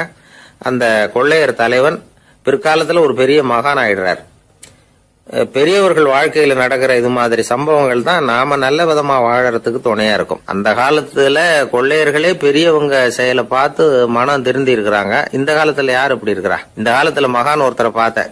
எனக்கு வேண்டியப்பட்ட மகான். ஏங்க நீங்களும் மகான் ஆகிறதுக்கு முன்னாடி கொள்ளை அடிச்சுட்டு இருந்தீங்களா அப்படின்னு கேட்டேன். அவர் மெதுவா கண்ணை திறந்து என்ன நிமிந்து பார்த்தார். அப்படி இல்லப்பா, நான் கொள்ளை அடிக்கிறதுக்காகத்தான் மகானாவே ஆகி இருக்கிறேன் அப்படின்னு சொல்லிவிட்டு மறுபடியும் கண்ணை மூடிட்டார். 21ஆம் வருஷம் செப்டம்பர் மாசம் 22ஆம் தேதி மதுரை மேலமாசி வீதியில உள்ள ஒரு வீடு. அங்க அன்னைக்கு நடந்த ஒரு அற்புத நிகழ்ச்சி பின்னாடி உலக மக்களை எல்லாம் ஆச்சரியப்பட வச்சுது. இந்திய வரலாற்றிலேயே அது ஒரு முக்கியமான நிகழ்ச்சி. உலக மக்கள் கவனமெல்லாம் காந்திஜியின் பக்கம் திரும்புறதுக்கு காரணமா இருந்த நிகழ்ச்சி அது. கதர் துணி பிரச்சாரத்துக்காக காந்திஜி மதுரைக்கு வந்திருந்தார். சென்னை துணி வணிகர் சங்கத்தின் துணைத் தலைவர் ஒருத்தர் இருந்தார், ராம்ஜி கல்யாண் சேட்ஜி. அவருடைய வீடு மதுரை மேலமாசி வீதியில் இருந்தது. அந்த வீட்டில் தான் காந்திஜி தங்கியிருந்தார். அப்போ வயலுக்கு போற உழவர்கள்லாம் சின்ன சின்ன துண்டை இடுப்புல கட்டிக்கிட்டு கலப்பையை தூக்கிக்கிட்டு தெருவில் நடந்து போறதை கவனிச்சார். ஏற்கனவே சேலத்துக்கு தெற்க பல பகுதிகளில் ஆண்களும் பெண்களும் அரைகுறை ஆடைகளோட உழைச்சிக்கிட்டு இருக்கிறத கண்ணால கண்டிருக்கிறார் அவரு. இந்தியரின் சராசரி உடை இவ்வளவுதான் அப்படிங்கிறத புரிஞ்சுக்கிட்டார். மனசை என்னவோ பண்ணியிருக்குது. ராத்திரி பூரா அதை பத்தியே யோசனை. 22/9/21 வியாழக்கிழமை காலையில காந்திஜி எழுந்திருக்கிறார். அவர் கூட தங்கியிருந்தவங்களையெல்லாம் பார்த்து சொன்னார், இன்னையிலிருந்து அறையில முழு அகலத்துண்டு தான் கட்டுவேன். குளிர் அதிகமாக உள்ள காலங்களில் மட்டும் போர்வை ஒன்றா உபயோகப்படுத்துவேன். மற்றபடி மேலங்கியோ குல்லாவோ எதுவும் போட்டுக்க மாட்டேன். தற்காலிகமாக இந்த ஏற்பாட்டை 1 மாசத்துக்கு ஏற்றுக்குவேன். அதுக்கு பிறகு உசிதம் போல எண்ணி பார்த்து முடிவு பண்ணுவேன் அப்படின்னார். அவருடைய குரல் உறுதியாக இருந்துதான். உடனே செயலில் இறங்கினார். தம்முடைய 10 முழ வேட்டி, மேலங்கி, உள் சட்டை, குல்லா எல்லாத்தையும் களைஞ்சார். வேட்டியிலிருந்து ஒரு 4 முழ துணியை எடுத்துக்கிட்டார். இதுக்கு உதவி செஞ்சவர் அன்னைக்கு விருதுநகரில் பிரபல தொண்டராக இருந்த பழனிக்குமார பிள்ளை. வெட்டி எடுத்த துண்டை நீள வாக்கில் ரெட்டையாக மடித்தார். அதை இடுப்பில் துண்டு மாதிரி கட்டிக்கிட்டாரு. தலையில் சின்ன உச்சி குடுமி, அறையில் சின்ன துண்டு. அண்ணல் காந்தி ஆண்டி கோலத்தில் காட்சி அளிக்கிறார். கூட இருந்தவங்களை பார்த்து காரைக்குடிக்கு புறப்படலாமே அப்படின்னார். அவர் நண்பர்களும் சீடர்களும் திகைச்சு போய் நிற்கிறாங்க. இந்த விரதம் நிரந்தரமாக ஆயிடுமோங்கிற பயம் அவங்களுக்கு. எப்படியோ இந்த விவரம் ராஜாஜிக்கு அன்னைக்கு பிரபலமாக விளங்கின தேசபக்தர் டாக்டர் TSS ராஜனுக்கு எட்டுச்சு. உடனே 2 பேரும் ஓடி வந்தாங்க. வேண்டாமே இந்த கோலம் அப்படின்னாங்க. காந்திஜி தன்னுடைய முடிவில் உறுதியாக இருந்தார். ராஜாஜி என்னென்னமோ வாதமெல்லாம் பண்ணி பார்த்தார். உங்களுடைய வாதத்துக்கு என்னால் பதில் சொல்ல முடியல, இருந்தாலும் நான் செய்கிறது தான் சரிங்கிறதுல எனக்கு சந்தேகம் இல்லை. இன்னைக்கு அதிகாலை 3 மணி இருக்கும். நான் ஓரளவு விழிச்சுக்கிட்டேன். அதாவது உறக்கமும் விழிப்புமா இருந்த நிலையில எனக்கு இந்த எண்ணம் உண்டாச்சு. இது என்னுடைய அந்தராத்மாவின் ஆணை, அதை என்னால் மீற முடியாது அப்படின்னு சொல்லிவிட்டாராம் காந்திஜி. கதர் பிரச்சாரத்துக்காக காரைக்குடிக்கு கிளம்பினார். வாசல்ல 4 மோட்டார் வண்டிகள் காத்துக்கிட்டு இருந்தது. வீதியில 2 பக்கமும் ஜனங்கள். காந்திஜி இடுப்பு துணியோட மோட்டார் வண்டியில ஏறினார். நண்பர்களும் சீடர்களும் மக்களும் உடல் சிலிர்க்க அந்த காட்சியை பார்க்குறாங்க. மோட்டார் வண்டி நகர ஆரம்பிக்குது. எப்பேற்பட்ட காட்சி அது! சுக்கநாத பெருமானியே கூலி ஆளாக்கிய மண், அப்படி ஆக்கி மண் சுமக்க வச்ச மதுரை இல்லையா, அந்த மதுரை தான் காந்திஜி துறவி கோலம் கொள்றதுக்கும் காரணமாக இருந்திருக்குது. இது இன்னைக்கு எத்தனை பேருக்கு தெரியும்? ஒரு தடவை காந்திஜி நேருவும் சுற்றுப்பயணம் செஞ்சாங்களாம். ஒரு இடத்துல நடந்து போயிட்டு இருக்கிறாங்க. குறுக்க ஒரு வாய்க்கால். நேரு என்ன பண்ணார் தெரியுமா? தன்னுடைய இளமை துடிப்பை காட்டுறதுக்காக கொஞ்சம் தூரம் பின்னாடி போய் அங்கேருந்து வேகமாக ஓடி வந்து அந்த வாய்க்காலை தாண்டினாராம். காந்திஜி அப்படி பண்ணல. பக்கத்தில் இருந்த பாலம் வழியா அந்த வாய்க்காலை கடந்து வந்தார். நேரு காந்திஜியை பார்த்து சிரிச்சுக்கிட்டே, என்ன மாதிரி நீங்களும் தாண்டி இருக்கலாமே அப்படின்னாராம். அதுக்கு காந்திஜி சிரிச்சுக்கிட்டே சொன்னாராம், 2 அடி முன்னேறதுக்காக 5 அடி பின்னாடி போறதா அப்படின்னாராம். ஒரு ஊர்ல ஒரு ராஜா இருந்தார். அந்த ராஜாவுக்கு ஒரு புள்ள. அந்த புள்ளைக்கு விவரமே தெரியாது. அவன் ஒரு முட்டாளுங்கிறது எல்லாருக்கும் தெரியும். ஆனாலும் அவன் தான் அடுத்தபடியாக ஆட்சிக்கு வர வேண்டியவன். ஆட்சி பொறுப்பை ஏற்க வேண்டிய ஒருத்தன் இப்படி இருந்தால் என்ன பண்ணுறது அப்படிங்கிறது எல்லாருக்கும் உள்ள கவலை. மன்னர் அமைச்சர்களை கூட்டினார். ஆலோசனை கேட்டார், என்ன பண்ணலாம்னு. இவனை இன்னொரு நாட்டு பல்கலைக்கழகத்துக்கு அனுப்பி பார்க்கலாம். அங்கே போய் படிச்சுட்டு வரட்டும். நிறைய படிச்சுட்டு நல்ல ஞானத்தோடு திரும்பி வரட்டும். அதுக்கப்புறம் பார்த்துக்கலாம் அப்படிங்கிறது அவங்க சொன்ன ஆலோசனை. மன்னருக்கும் அது சரின்னு தோணுச்சு. மகனை வெளி தேசத்துக்கு அனுப்பி வச்சார். இவனும் போனான். ஒரு பல்கலைக்கழகத்தில் சேர்ந்தான். நிறைய படித்தான். அதுக்கப்புறம் தந்தைக்கு ஒரு கடிதம் எழுதினான். தந்தையே, நான் நிறைய படிச்சுட்டேன், இனிமேல் நாடு திரும்பலாம்னு நினைக்கிறேன் அப்படின்னு எழுதினான். மன்னருக்கு ரொம்ப மகிழ்ச்சி. அதாவது புள்ள படிச்சுட்டான் அப்படிங்கிற ஆனந்தம். உடனே பையன் திரும்பி வர்றதுக்கு ஏற்பாடு பண்ணார். இளவரசன் நாடு திரும்பினான். அதை கொண்டாடுறதுக்காக அரண்மனையில் ஒரு பெரிய விருந்துக்கு ஏற்பாடு பண்ணியிருந்தாங்க. முக்கியமானவங்கள்லாம் அதில் கலந்துக்கிட்டாங்க. அந்த விருந்துக்கு முனிவர் ஒருத்தரும் வந்திருந்தார். அவர் இளவரசன் கிட்ட போய் உட்காந்து விசாரிக்கிறார். என்னப்பா, எப்படி படிச்சிருக்கிற அப்படின்னு கேட்டார். நிறைய படிச்சுட்டு வந்திருக்கிறேங்க அப்படின்னா அவன். என்னெல்லாம் படித்த அப்படின்னாரான். எல்லாத்தையும் விவரமாக சொல்லியிருக்கிறான். அவன் அப்படி சொல்லிட்டு இருக்கும் பொழுதே முனிவர் என்ன பண்ணார், தன்னுடைய மோதிரத்தை கழட்டி உள்ளங்கையில் வச்சு அப்படியே மூடிக்கிட்டாரான். அப்படியே கையை நீட்டி அவன் முன்னாடி காட்டினார். இந்த பாருப்பா, என் கைக்குள்ள என்ன இருக்கு சொல்லு பார்க்கலாம் அப்படின்னாரான். இளவரசன் ஒரு கணம் யோசிச்சான். அதுக்கப்புறம் உங்க கைக்குள்ள இருக்கிறது வட்டமான ஒரு பொருள், நடுவில் ஒரு துளை இருக்கும் அப்படின்னானா. முனிவர் திகைச்சு போட்டார். பையன் பெரிய அறிவாளி ஆயிட்டான் போல இருக்க அப்படின்னு நினைச்சுட்டார். அதுக்கப்புறம் கேட்டார், சரி, என் கையில் இருக்கிறது வட்டமான பொருள், நடுவில் துளை இருக்குங்கிறத சொல்லிவிட்டேன், அதோட பேர் என்ன, அதை சொல்லு அப்படின்னாராம். இளவரசன் கொஞ்சம் யோசனை பண்ணியிருக்கான். அப்புறம் சொன்னானா, முனிவரே, நான் படித்த விஞ்ஞானம் உங்களுக்கு பதில் சொல்றதுக்கு உதவலை, இருந்தாலும் பதில் சொல்றேன், அது ஒரு வண்டி சக்கரம் அப்படின்னானா. இப்பதான் முனிவர் யோசிச்சாராம். அவருக்கு புரிஞ்சுதான், அதாவது முட்டாளை படிக்க வைக்கலாம், ஆனால் சிந்திக்க வைக்க முடியாது அப்படிங்கிறத அவர் புரிஞ்சுக்கிட்டாராம். தகவல் அறிவு ஞானமாகாது அப்படிங்கிறார் ஓஷோ. ஏன்னா தகவல்கள் மாறுதலை ஏற்படுத்துறது இல்லை, ஆனால் ஞானம்ங்கிறது மாறுதலால் உண்டாகக்கூடிய ஒன்று. அதுதான் ரெண்டுக்கும் உள்ள வித்தியாசம். மனம் சரியான வழிக்கு வரணும், அதுக்கப்புறம் படிக்கிற கல்வி தான் உண்மையான கல்வி. சரி, மனம் சரியா வர்றதுக்கு என்ன வழி அப்படின்னு கேட்டா, மனிதன் முழு மாறுதலுக்கான வழிமுறை தியானம் தான் அப்படிங்கிறார் அவர். அதனாலதான் நிறைய படிச்சிருக்கேன்னு சொல்றவன் எல்லாம் ஞானம் உள்ளவன் நினைச்சிடக்கூடாது. ஒருத்தர் இன்னொரு பெரிய மனிதரை அழைச்சிட்டு அறிமுகப்படுத்தினாராம். சார் நிறைய படிச்சிருக்கார், 3 MA வாங்கியிருக்கார், ஆனா ஒரு விஷயம், அப்பப்போ கொஞ்சம் திருடுவார், அவ்வளவுதான், மற்றபடி அவர் ஒரு பெரிய அறிவாளி தான் அப்படின்னாராம். ஒரு ஊர்ல ஒரு மன்னர் இருந்தார். அந்த ஊர்ல அடிக்கடி சேவல் சண்டை நடக்கிறது வழக்கம். அரண்மனையில ஒரு ஆள் இருந்தான். மன்னருக்காக அவன் ஒரு சேவல் வாங்கிட்டு வந்தான். சண்டை போடுறதுக்காக அந்த சேவலை தயார் பண்ணிகிட்டு இருந்தான். கொஞ்ச நாள் ஆச்சு. மன்னர் அந்த ஆளை கூப்பிட்டார். என்னப்பா சேவல் தயாராகிட்டுதா அப்படின்னு கேட்டார்.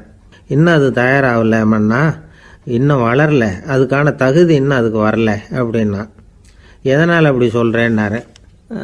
கோபம் ரொம்ப கடுமையாக இருக்குது அப்படின்னா. சரி அப்படின்னு விட்டுட்டார். மறுபடியும் கொஞ்ச நாள் ஆச்சு. இப்போ எப்படி நிலைமை, சேவல் தயாரா அப்படின்னார். இன்னும் இல்லை அரசே, மற்ற சேவல் எங்கேயாவது கூவுற சத்தம் கேட்டால் உடனே இது பரபரப்பாயிடுது. பக்கத்தில் ஒரு சேவலின் நிழலை கண்டா கூட இது பரபரப்பாயிடுது அப்படின்னா.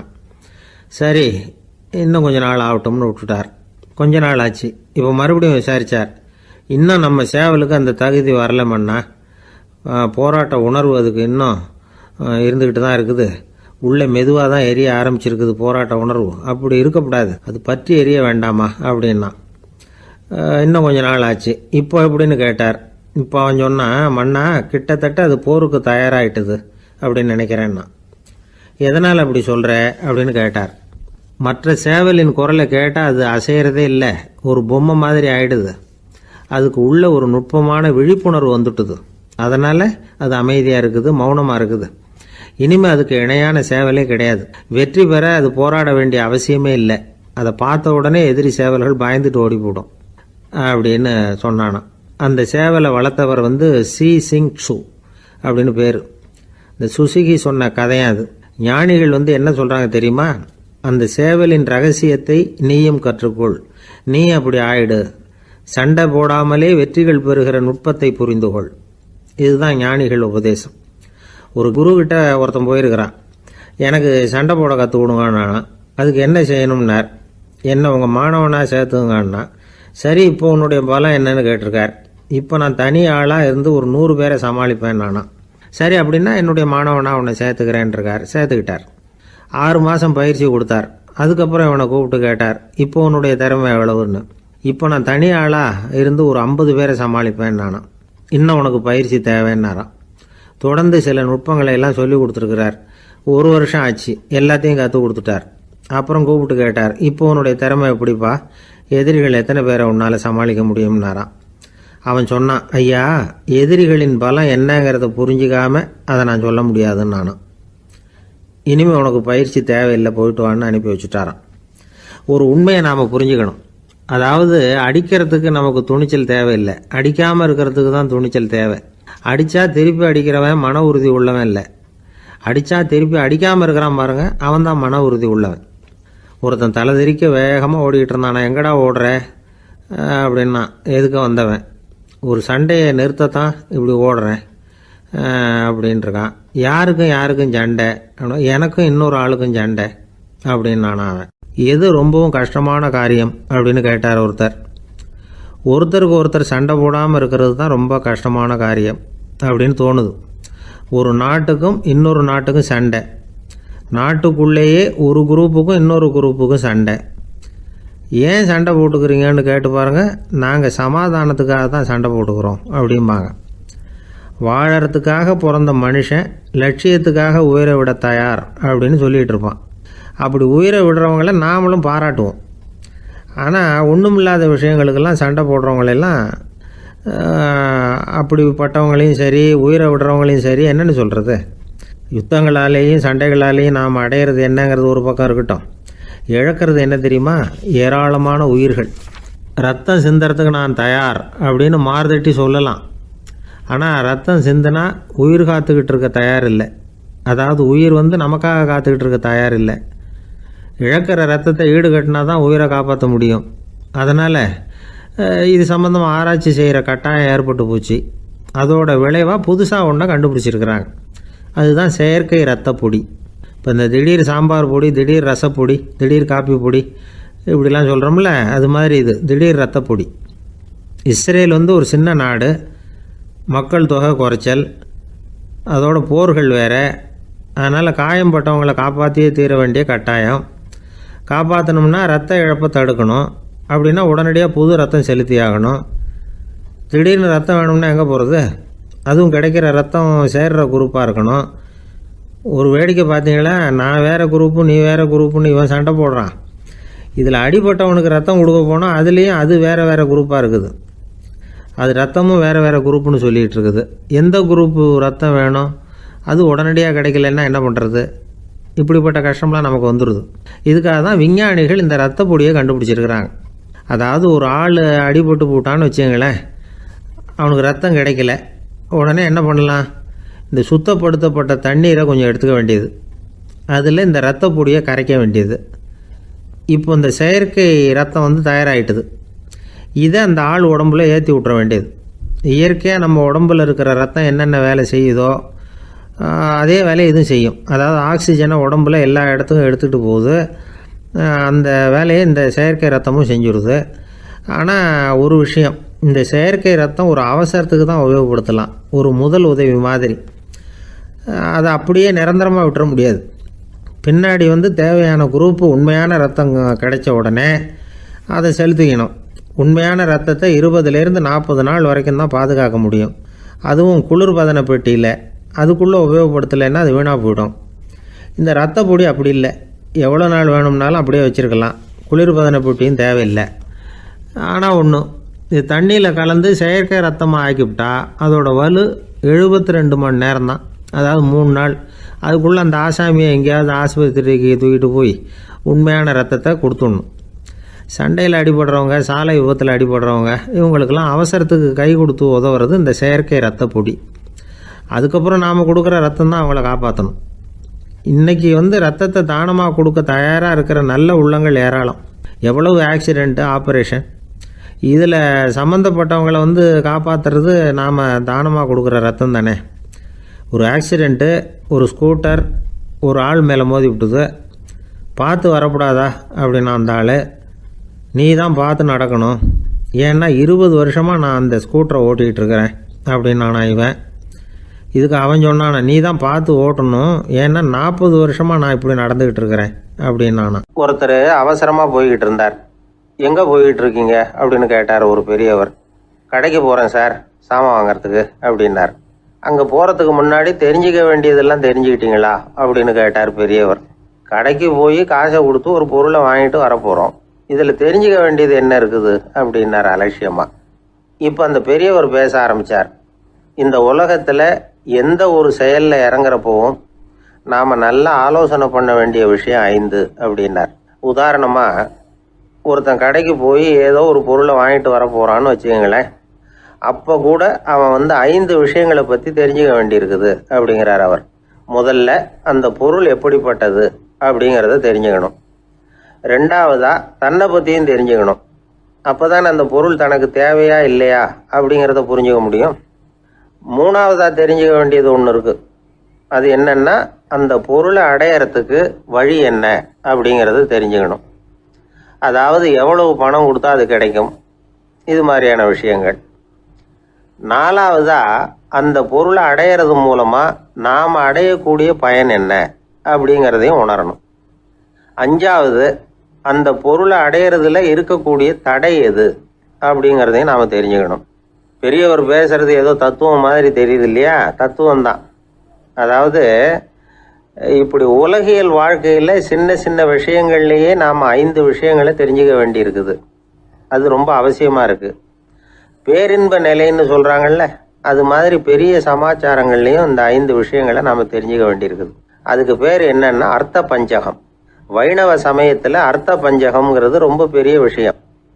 கடைக்கு போகிறது மாதிரி கடவுளை பார்க்க போகிறப்போ நாம் 5 விஷயங்களை தெரிஞ்சுக்கணுமா. முதல்ல பரம்பொருள் அப்படிங்கிறது என்ன, அதோட தன்மைகள் என்ன, இதை தெரிஞ்சுக்கணும். இதுக்கு பேர் என்னன்னா பரமாத்ம ஸ்வரூபம் அப்படின்னு பேர். ரெண்டாவது, நாம் யார், நம்மோட தன்மை என்ன அப்படிங்கிறத தெரிஞ்சுக்கணும்.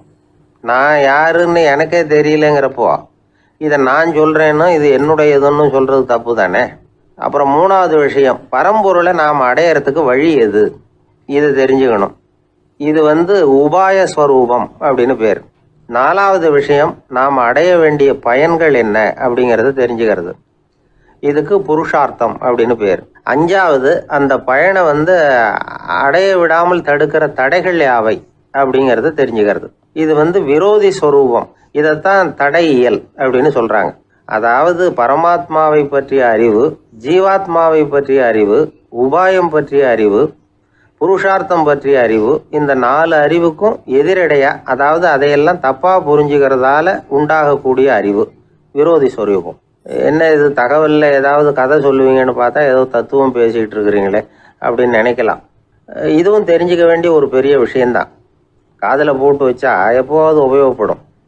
என்னுடைய நண்பர் ஒருத்தர் ஒரு நாள் என்கிட்ட சொன்னார், சார் அடுத்த மாதம் தஞ்சாவூரில் ஒரு கல்யாணம், போகிறதா வேண்டாமா அப்படின்னு ஒரே குழப்பமாக இருக்குது அப்படின்னார். நான் உடனே இந்த அர்த்த பஞ்சக உபதேசம் பண்ண ஆரம்பித்தேன். அவர் எல்லாத்தையும் பொறுமையாக கேட்டுவிட்டு, சரி சார் நான் போகிறதுன்னு முடிவு பண்ணிவிட்டேன்னார். எப்படி இந்த முடிவுக்கு வந்தீங்க அப்படின்னு கேட்டேன். அவர் சொன்னார், சார் அந்த 2வது பாயிண்ட் ஒன்று சொன்னீங்களே, அதை புரிஞ்சுக்கிட்டதுக்கு அப்புறம்தான் இந்த முடிவுக்கு வந்தேன் அப்படின்னார். என்ன 2வது பாயிண்ட்டுன்னு? அதாவது தன்னை பற்றி புரிஞ்சுக்கணும் அப்படின்னு சொன்னீங்க. உடனே என்னை பற்றி புரிஞ்சுக்கிட்டேன், நான் யாருங்கிறது எனக்கு தெரிஞ்சுது, உடனே போகிறது தான் நல்லதுன்னு முடிவு பண்ணிவிட்டேன்னார். நீங்கள் யாருன்னு கேட்டேன். நான் தான் சார் அந்த கல்யாணத்தில் தாலி கட்ட வேண்டிய மாப்பிள்ளை அப்படின்னார். ஒரு புகழ்பெற்ற ஜப்பானிய சாமுராய் வீரன், வாள் வீசுறதுல ரொம்ப கெட்டிக்காரன். ஒரு கடுமையான போரில் கலந்து கொண்டுட்டு களைச்சி போய் திரும்பி வந்தான். படுக்கையில் விழுந்தான். பக்கத்தில் என்னமோ சத்தம் கேட்டுது. திரும்பி பார்த்தான். ஒரு எலி அவனை முறைச்சி பார்த்துக்கிட்டு இருந்தது. உடனே வாழை உருவனா வீசினான். அது தப்பிச்சிட்டு ஓடி போச்சு. எவ்வளோ முயற்சி பண்ணி பார்த்தா முடியல. கடைசியில் அந்த வாள் முறிஞ்சு போனது தான் மிச்சம். ஒரு பக்கம் அவனுக்கு இது அவமானமாக போயிட்டுது, இன்னொரு பக்கம் பயமாக போயிட்டுது. எவ்வளவோ போர்களில் எதிரிகளை பந்தாடினவன் அவன் ஒரு எலிகிட்ட தோற்று போய்டுறதா அவனால் சகிச்சிக்க முடியல. மனைவிகிட்ட சொன்னான் இப்படி நடந்துட்டுதுன்னு. அவள் சிரிச்சா, உங்களுக்கு புத்தியே இல்லை, எலியை போய் யாராவது வாளால் வெட்டுவாங்களா அப்படின்னு அந்த அம்மா சொன்னதும், நீ என்ன சொல்கிறேன்னா, ஒரு பூனையை கொண்டுட்டு வந்துட்டா போதும், அதுக்கப்புறம் ஏன் எலி வரப்போகுது அப்படின்னு அந்த அம்மா. உடனே ஒரு பூனை வந்து சேர்ந்தது. அது சாதாரண பூனை இல்லை, வீர சாகசங்கள்லாம் செஞ்சு பழக்கப்பட்ட பூனை. பெரிய இடத்துல வளர்ந்தது. அதை கொண்டுட்டு வந்துட்டாங்க. அந்த பூனை குறி பார்த்து எலி மேலே பாஞ்சுது. ஆனால் அந்த எலியை சுலபமாக தப்பிச்சு போட்டுது. அடுத்தபடியாகவும் பாயறதுக்கு முயற்சி பண்ணிச்சு அந்த பூனை. ஆனால் அந்த எலியோ ரொம்ப தந்திரமாக திடீர்னு அந்த பூனையின் முகத்துக்கு நேராக பாஞ்சுது. அவ்வளவுதான். அந்த பூனை பயந்து போய் ஒரே தாவா தாவி ஜன்னல் வழியாக வெளியில் ஓடிப்போச்சு. அந்த வீரனுக்கு இது ஒரு பெரிய அதிர்ச்சியாக இருந்தது. அடுத்தபடியாக யோசனை பண்ணான். ராஜா வளர்த்துக்கிட்டு இருந்த அரண்மனை பூனையை ஒரு நாள் ஏரவலாக கேட்டு வாங்கிட்டு வந்தான். ஊர் உலகம்லாம் பேர் வாங்கின பூனை இது. அந்த பூனையாலும் அந்த எலியை ஒன்றும் செய்ய முடியல. வீரனுக்கு ரொம்ப அதிர்ச்சி. அந்த அரண்மனை பூனைகிட்டையே போய் புலம்புனான். அரண்மனை பூனையே, நீயே தோற்று போயிட்டியே, இனிமேல் நான் என்ன செய்ய முடியும்னா. அந்த பூனை சிந்திச்சுது. அப்புறம் சொல்லிச்சு, இந்த காரியத்துக்கு இந்த மேல்மட்ட விவகாரம்லாம் சரிப்பட்டு வராது. சாதாரண வீட்டு பூனை கிடச்சிதுன்னா அதை கொண்டுகிட்டு வந்து விட்டுப்பார் அப்படின்னுது. சாதாரண பூனையால் என்ன செஞ்சிட முடியும்னா இவன் நம்பிக்கை இல்லாமல். இப்போது அந்த அரண்மனை பூனை சொல்லிச்சு, பெரிய வீட்டு பூனையெல்லாம் நல்லா சாப்பிட்டு தூங்கி பழக்கப்பட்டிருக்கோம். அதுக்கெல்லாம் ராஜதந்திரம் தெரியும், ஆனால் எலி பிடிக்க தெரியாது. அதுக்கான வளர்ப்பும் இல்லை, பயிற்சியும் இல்லை. ஏன்னா அதுக்கெல்லாம் பசி கிடையாது. சாதாரண வீட்டு பூனை அப்படி இல்லை, பசிக்கு ஆகாரம் தேடி அலையும். எலிகளை பிடிச்சி சாப்பிட்டுட்டு தான் உயிர் வாழும். அதனால் அதுகளுக்கு எலியை பிடிக்கிற எல்லா உத்திகளும் தெரியும், எங்களுக்கு தெரியாது அப்படின்னுது. அது சரியே, அதுவும் பூனை தான், நீயும் பூனை தான், அதால் முடிகிற காரியம் ஏன் உன்னால் முடியல அப்படின்னு கேட்டான் இவன். இதுக்கு அந்த பூனை சொல்லிச்சு, இதே கேள்வியை நானும் கேட்டேன், உன்னுடைய தந்திர முறை என்னன்னு கேட்டேன். அதுக்கு பதில் சொல்லாமல் படுத்து தூங்கி போச்சு. அதை மறுபடியும் எழுப்பி கேட்டேன், அதுக்கு கோவம் வந்துட்டுது. இதில் என்ன தந்திர முறை வேண்டியிருக்கு, நான் ஒரு பூனை அவ்வளவுதான். பூனைன்னா பூனை, பூனை எலியை பிடிக்கும், நான் எலியை பிடிக்கிறேன் அவ்வளவுதான்னுது அப்படின்னு சொல்லி விவரமாக சொல்லிச்சு அந்த அரண்மனை பூனை. உடனே ஒரு சாதாரண பூனையை கொண்டுட்டு வந்துட்டாங்க. கொண்டாந்து விட்டால் அது பார்க்குறதுக்கு ரொம்ப சாதாரணமாக தெரிஞ்சுது. இந்த வீரனுக்கு நம்பிக்கை வரல. இருந்தாலும் அதை கொண்டுட்டு வந்து வீட்டுக்குள்ளே விட்டான். ஒரே நிமிஷம் அந்த எலியை கவிட்டு வெளியில் ஓடிப்போச்சு. மேலிடத்து பூனைகள்லாம் இதை வேடிக்கை பார்த்துக்கிட்டு வெளியில் நின்றுக்கிட்டு இருக்குது. எல்லாரும் மெதுவாக அந்த பூனையை நெருங்கி, உங்கள்கிட்ட அப்படி என்ன தனிப்பட்ட திறமை, அதோட ரகசியம் என்னன்னு கேட்டாங்க. அந்த சாதாரண பூனை ரொம்ப சாதாரணமாக சொல்லிச்சான், அதெல்லாம் எனக்கு தெரியாது, நான் பூனை அவ்வளவுதான், நீங்களும் பூனையாக இருங்கோ அப்படின்னு சொல்லிவிட்டு அந்த பூனை தன்னுடைய வாயில் கவிய எலியோடு அங்கேருந்து நடந்து போச்சு. இந்த கதையிலேருந்து நாம் புரிஞ்சிக்க வேண்டிய தத்துவம் என்னென்னா, நீயாக இரு. இதுதான் அந்த தத்துவம். நம்ம ஒவ்வொருத்தருக்கு உள்ளேயும் ஒரு தனித்தன்மை இருக்குது. இதை அவங்கவுங்க புரிஞ்சுக்கிட்டு உண்மை இயல்பை புரிஞ்சுக்கணும். நம்முடைய இயல்பு என்னங்கிறது நமக்கு தெரியணும். அதை கண்டுபிடிக்கிறது தான் உண்மையான கலை. ஒரு பெரிய மனுஷன் வாயை அகலமாக திறந்து வச்சுட்டு தூங்கிட்டு இருந்தான். உடனே ஒரு எலி உள்ளே பூந்துட்டு தான். வீட்டு வேலையாள் டாக்டருக்கு ஃபோன் பண்ணான். எங்கள் முதலாளி வாய்க்குள்ளே ஒரு எலி பூந்துட்டுது டாக்டர் அப்படின்னா. நான் உடனே புறப்பட்டு வரேன், அதுக்கு முன்னாடி நீ ஒரு ரொட்டி துண்டை எடுத்து ஒரு வாய்க்கு முன்னாடி காட்டு, உள்ளே போன எலி வெளியில் வந்துடும்னார் டாக்டர். சரின்னு சொல்லிவிட்டான். கொஞ்ச நேரத்தில் டாக்டர் அங்கே போய் சேர்ந்தார். அப்போ வேலைக்காரன் ஒரு பெரிய மீனை அவர் வாய்க்கு நேராக இப்படியும் இப்படியும் ஆட்டிக்கிட்டு இருந்தான். நான் ரொட்டி துண்டை தானே காட்ட சொன்னேன்னார் டாக்டர். அவன் சொன்னான், எலியை வெளியில் கொண்டுட்டு வர்றதுக்கு ரொட்டி துண்டை காட்ட சொன்னீங்க டாக்டர், அதுக்கப்புறம் அந்த எலியை துரத்திக்கிட்டு ஒரு பூனை உள்ளே போயிருக்கு, அதுக்காக தான் இந்த மீனை காட்டிகிட்டு இருக்கேன் நானா. இது எதுக்குன்னா இப்படி வேடிக்கையாக சொல்கிறது, பூனை பூனையாக இருக்க வேண்டும், எலி எலியாக இருக்க வேண்டும், மனுஷன் மனுஷனாக இருக்க வேண்டும் அப்படிங்கிறத புரிஞ்சுக்கிறது. நாம் நாமாக இருக்கிற வரை வெற்றி நிச்சயம். உழைப்பும் நேர்மையும் உயர்வதற்கு வழிகள். அதை விட்டுட்டு உட்கார்ந்த இடத்துல இருந்துகிட்டே உயர போகணும் அப்படின்னு ஆசை கற்பனை பண்றாங்க. அந்த கற்பனையிலேயே பாதி வாழ்க்கை ஓடி போடுது. உழைப்புங்கிற வழியையும் நேர்மைங்கிற வழியையும் ஒதுக்கி விட்டு குறுக்கு வழியில ஓட நினைக்கிறவங்க குப்புற விழுந்து விடுறாங்க. எந்த தொழிலை நாம செய்தாலும் சரி, அந்த தொழிலுக்குரிய பெருமையை நாம புரிஞ்சுக்கிட்டு அதுல ஈடுபடணும். அப்படி இல்லாம என்ன சார் பொழப்புது, இந்த தொழிலை மனுஷன் செய்வானா அப்படி புலம்பிக்கிட்டே இந்த தொழிலையே செஞ்சுக்கிட்டு இருக்கிறவங்க நம்மள பல பேர் உண்டு. செய்யும் தொழிலே தெய்வம் அப்படின்னு சொல்றாங்கல்ல, அப்படி சொல்றது எதுக்காக? அந்த அளவுக்கு அதுல ஒரு ஈடுபாடு வேணுங்கிறதுக்காகத்தான். ஒரு பெரிய மலைப்பகுதி, அந்த மலை அடிவாரத்துல ஒரு சிற்பி உட்காந்து ஒரு சிலையை வடிச்சுக்கிட்டு இருக்கிறான். கையில ஒரு சின்ன உளிய வச்சுக்கிட்டு ஒரு பெரிய கருங்கல் பாறையை கொஞ்சம் கொஞ்சமா உடைச்சுக்கிட்டு இருக்கான். ஒரு சிற்பத்தை வடிக்கிறதுங்கிறது அவ்வளவு உன்னதமான ஒரு தொழிலா? எல்லாராலையும் முடியுமா அது? அப்படி இருந்தும் அந்த சிற்பிக்கு மன நிறைவில்லை.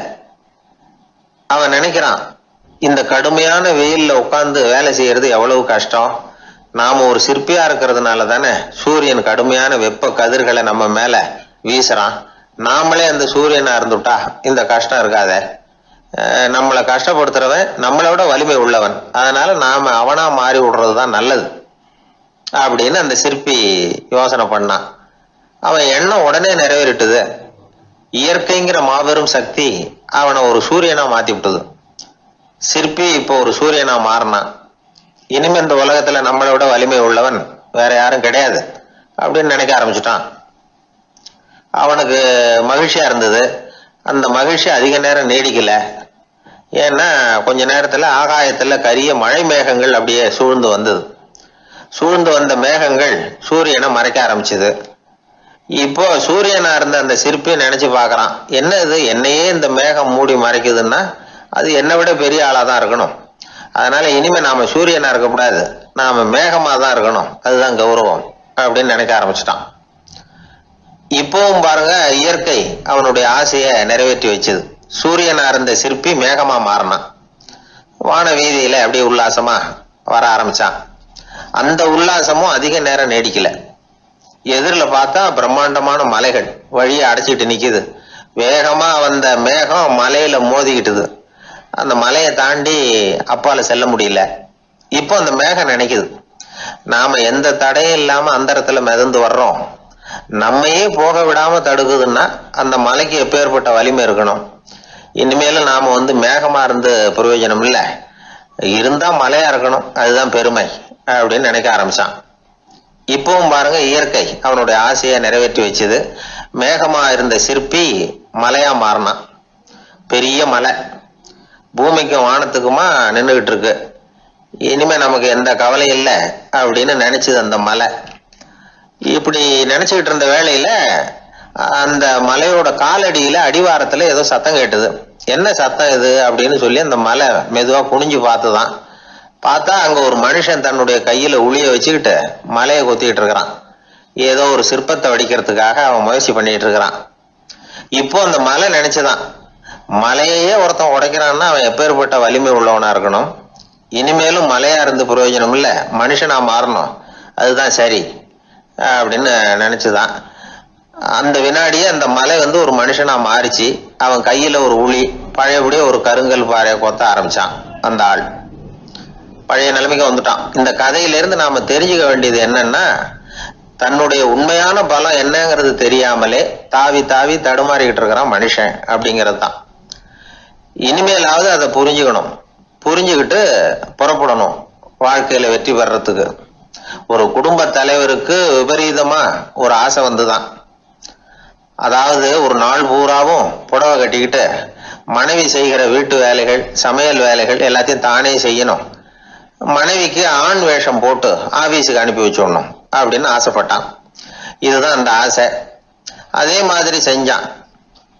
பெண் வேஷத்துல சமையல் பண்ணிட்டு இருந்தான். இருட்டி விட்டுது. இந்த சமயத்துல வாசல் கதவு தட்டப்படுற சத்தம் கேட்டுது. ஓடி போய் திறந்தான். பக்கத்து வீட்டு அம்மா கிடுகிடுன்னு உள்ள வந்துட்டாங்க, காப்பி பொடியோ ஏதோ வாங்கறதுக்கு.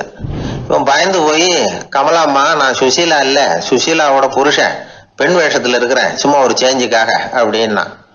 உடனே அந்த அம்மா கிட்ட வந்து, பயப்படாத, நானும் கமலா இல்ல, கமலாவோட புருஷன், இதுவும் சும்மா ஒரு சேஞ்சுக்காகத்தான் அப்படின்னானா. இப்படி வாழ்க்கைய விபரீதமா நினைச்சுக்கிட்டு வேற வேற கற்பனைகள்ல வீணாக்கிக்கிட்டு இருக்கிறவங்க தான் ரொம்ப அதிகம். நாம அதுவா மாறணும்னு நினைக்கிறது தப்பு, நாம இருக்கணும் அப்படின்னு நினைக்கிறது தான் உண்மை, அதுதான் சரி. அந்த சிற்பி என்னென்னோ கற்பனை பண்ணி கடைசியில மறுபடியும் சிற்பியாகவே வந்து சேர்ந்தான் பாருங்க. அதனால நம்முடைய உண்மையான பலம் என்ன அப்படிங்கறத தெரிஞ்சுக்கிட்டு நடந்துகிட்டோம்னா வாழ்க்கையில எப்பொழுதும் வெற்றி நிச்சயம். அன்பா இருக்கணும்னு அநேக பெரியவங்க சொல்லியிருக்கிறாங்க. நாமளும் அதை கேட்டுட்டு அன்பு காட்டுறதுக்கு தயாரா தான் இருக்கிறோம். அதை வாங்கறதுக்கு தான் ஆளை காணும். இருந்தாலும் அன்புல எத்தனையோ வகை உண்டு. அதை சரியா புரிஞ்சுக்கிட்டு அதுக்கப்புறம் அன்பு காட்ட ஆரம்பிக்கணும். வகையை புரிஞ்சுக்காம அன்பு காட்டினா வம்புல மாட்டிக்க வேண்டியதுதான். அன்புன்னா சாதாரணமா நினைச்சு விடாதீங்க. அதுல எவ்வளவு விதம் தெரியுமா? இரக்கம், கருணை, காருண்யம், பந்துத்துவம், பட்சம், பாசம், நேசம், விசுவாசம், அபிமானம், காதல், பக்தி, இப்படி பல விதமா அதை பத்தி சொல்லி வச்சிருக்கிறாங்க பெரியவங்க. இந்த வார்த்தைகள்லாம் நாம கேள்விப்பட்டது தான். இருந்தாலும் அதுகளுக்குள்ள என்ன வித்தியாசம்னு கேட்டா சரியா சொல்ல தெரியாது. அதனால இந்த வார்த்தைகளுக்கெல்லாம் பெரியவங்க என்ன விளக்கம் சொல்றாங்கன்னு இப்போ பார்க்கலாம். எளியவர்கள் மேல செலுத்துற அன்பு இருக்கு பாருங்க, அதுக்கு இரக்கம்னு பேரு. அறிவு பலம், சரீர பலம், இது ரெண்டும் இல்லாதவங்க மேல, அதாவது வலிமையற்றவர்கள் மேல செலுத்துற அன்பு இருக்கு பாருங்க, அதுதான் கருணை. எறும்புல இருந்து யானை வரைக்கும் சகல ஜீவராசிகள் மேலேயும் காட்டுற அன்புக்கு காருண்யம்னு பேரு, ஜீவகாருண்யம். சிவி சக்கரவர்த்தி காட்டின அன்பு இந்த ரகம். உறவினர்கள், சொந்தக்காரங்க, அவங்க வசதியா இருந்தாலும் வறுமையில இருந்தாலும் வித்தியாசம் இல்லாம காட்டுற அன்பு இருக்கு பாருங்க, அதுக்கு பேரு பந்துத்துவம். ஒரு எஜமானன் வேலையாள்கிட்ட காட்டுற அன்பு இருக்கு பாருங்க, அதுக்கு பேரு தான் பட்சம். அவனும் தன்னை மாதிரி மனுஷன்தாங்கிற நினைப்பு வேணும். ஒரு தாய் தன்னுடைய குழந்தை மேல, ஒரு குழந்தை தன்னுடைய தாய் மேல செலுத்துற அன்புக்கு பாசம்னு பேரு. ஈருடல் ஓர் உயிர்னு நினைக்கிறது இது. ராமரும் கௌசலையும் இதுக்கு உதாரணம். தம்மை ஒத்த நண்பர்கள் கிட்ட செலுத்துற அன்புக்கு நேசம்னு பேரு. வயசு, செல்வம், அந்தஸ்து, இந்த வித்தியாசமெல்லாம் பார்க்காம அவங்க சுக துக்கத்துல சமபங்கு எடுத்துக்கிறது இது. கிருஷ்ணன் குசேலர்கிட்ட காட்டினது இந்த ரகம். வேலை செய்யறவன் முதலாளி கிட்ட காட்டுற அன்புக்கு விசுவாசம்னு பேரு. தேசத்து மேலேயும் தாய்மொழி பேர்லையும் செலுத்துற அன்புக்கு அபிமானம்னு பேரு. தேசாபிமானம்னு சொல்றமே இதுதான். ஒரு கணவன் மனைவி பேர்ல காட்டுற அன்புக்கு காதல்னு பேரு. கடவுள் பேர்ல செலுத்துற அன்புக்கு பக்தின்னு பேரு. இப்படி அன்புல பல ரகம் இருக்கிறப்போ அதுல உள்ள வித்தியாசம் தெரியாம இடம் மாத்தி அன்பு காட்டினா இடைஞ்சல் தான். சரி, இந்த அன்பை பத்தி விஞ்ஞானம் என்ன சொல்லுது தெரியுமா? இதயத்தை பாதுகாக்கிறதுக்கு முக்கியமா தேவைப்படுற ஒண்ணு இந்த அன்பு தான்னு சொல்லுது. நெதர்லாந்து விஞ்ஞானிகள் இதை ஆராய்ச்சி பண்ணியே கண்டுபிடிச்சிருக்கிறாங்க. கொஞ்சம் முயல் குட்டிகளை 2 பிரிவா பிரிச்சாங்க. 2 குரூப்புக்கும் கொழுப்பு அதிகமா உள்ள ஆகாரத்தையே கொடுத்துட்டு வந்தாங்க. ஆனா ஒரு குரூப்புக்கு வெறுமன ஆகாரத்தை கொடுத்ததோட சரி, இன்னொரு குரூப் முயல்களுக்கு ஆகாரம் கொடுத்ததோட நிறுத்திக்கல. அதுக்கு முன்னாடி கூண்டுகளை திறந்து விட்டு முயல்களை கொஞ்ச நேரம் எடுத்து கொஞ்சி விட்டு அதுக்கப்புறமா ஆகாரம் கொடுத்தாராம் ஆராய்ச்சியாளர். இந்த குரூப்புக்கு இதய பாதிப்பு 60% குறைச்சலா இருந்துதான். சில நோயாளிகளுக்கு ஹார்ட் அட்டாக் வந்தாலும் அதை தாங்கிக்கிட்டு குணமாகிற சக்தி அதிகமா இருக்குது. இது எப்படின்னு ஆராய்ச்சி பண்ணி பார்த்துருக்குறாங்க. அவங்கெல்லாம் மனைவி தன் பேர்ல ரொம்ப அன்பா இருக்கிறதாக நினைக்கிறவங்களா இருக்கிறாங்களாம். இதய நோயாளிகள் பல பேரை சந்திச்சு இதய நோய் ஏற்பட என்ன காரணம்னு கேட்டிருக்கிறாங்க. அவங்க சொன்ன காரணம்லாம் சாப்பாடு சம்பந்தமா இல்லையா, மனைவி அன்பா இல்லை, இப்படிப்பட்ட காரணத்தை தான் சொல்றாங்களாம். அதனால இதயத்தை பாதுகாக்கணும்னு நினைக்கிறவங்க அடுத்தவங்க அன்பா இருக்கிறது மாதிரி பார்த்துக்குங்க, அதுதான் முக்கியம். ஒருத்தர் முகம் பூரா பிளாஸ்டரி போட்டுக்கிட்டு வந்தார், ரொம்ப கோபமா. என்னங்க ஆச்சுன்னு விசாரிச்சேன். எல்லாம் உங்களால தான் சார்னார். விவரமா சொல்லுங்களேன். என்ன உங்க தகவலை கேட்டுட்டு ஒரு பூனைக்குட்டியை கையில் எடுத்தேன், அன்பா அதை தடவி கொடுக்கறதுக்காக. ஆனா அது முந்திக்கிட்டது, அது என் முகத்தை தடவி கொடுத்துட்டுது. முகம் பூரா நகை கீறல். அதுதான் இப்படி அப்படின்னார். அன்புல அறிவு சேராததுனால வந்த கோளாறு இது. ஒரு கோவில்ல ஆன்மீக சொற்பொழிவு நடந்துகிட்டு இருக்குது. ஒரு பெரியவர் பேசிக்கிட்டு இருக்கார். கடவுளை பத்தியும் சொர்க்கத்தை பத்தியும் மனுஷனை பத்தியும் அவர் விவரமா பேசுறார். எல்லாரும் உட்காந்து கேட்கறாங்க. அந்த கூட்டத்துல ஒரு தத்துவ ஞானியும் உட்கார்ந்துருக்கிறார். அவருடைய நண்பர். பேசி முடிச்சதும் அந்த பெரியவர் மேடையை விட்டு இறங்கினார். நேரா அந்த தத்துவ ஞானிகிட்ட வந்தார். எப்படி இருந்தது என்னுடைய பேச்சு அப்படின்னு கேட்டார். நீங்க பேசினது ஒண்ணுக்கு ஒண்ணு முரண்பாடா தெரிஞ்சது அப்படின்னாராம் இவர். நான் என்ன அப்படி தப்பா பேசிவிட்டேன் அப்படின்னாராம் அவரு. கடவுளை நம்புகிறவன் சொர்க்கத்துக்கு போவான்னு சொன்னீங்க, அப்புறம் நல்ல விதமா வாழறவன் சொர்க்கத்துக்கு போவான்னு சொன்னீங்க அப்படின்னாராம். இதுல என்ன முரண்பாடுன்னு கேட்டிருக்காரு அவர். இதுலதான் முரண்பாடு தெரியுது எனக்கு. அதாவது இங்க ஒருத்தன் எல்லா தப்பும் பண்ணிட்டு இருக்கிறான், அவன் கடவுளை நம்பினான்னா அவன் சொர்க்கத்துக்கு போவானா? இது என்னுடைய முதல் கேள்வி. இல்லைன்னா ஒருத்தன் எந்த தப்பும் பண்ணல, ரொம்ப ஒழுங்கா வாழ்ந்துகிட்டு இருக்கிறான், ஆனா அவன் கடவுளை நம்பல, அவன் என்ன நரகத்துக்கு தான் போவானா? கடவுள் நம்பிக்கை உள்ள ஒரு திருடன் என்ன ஆவான், எங்க போவான்? கடவுள் நம்பிக்கையே இல்லாத ஒரு நல்லவன் என்ன ஆவான், எங்க போவான்? ஒருத்தன் இங்க கடவுள் நம்பிக்கையோட வாழறது முக்கியமா அல்லது நல்லவனா வாழறது முக்கியமா?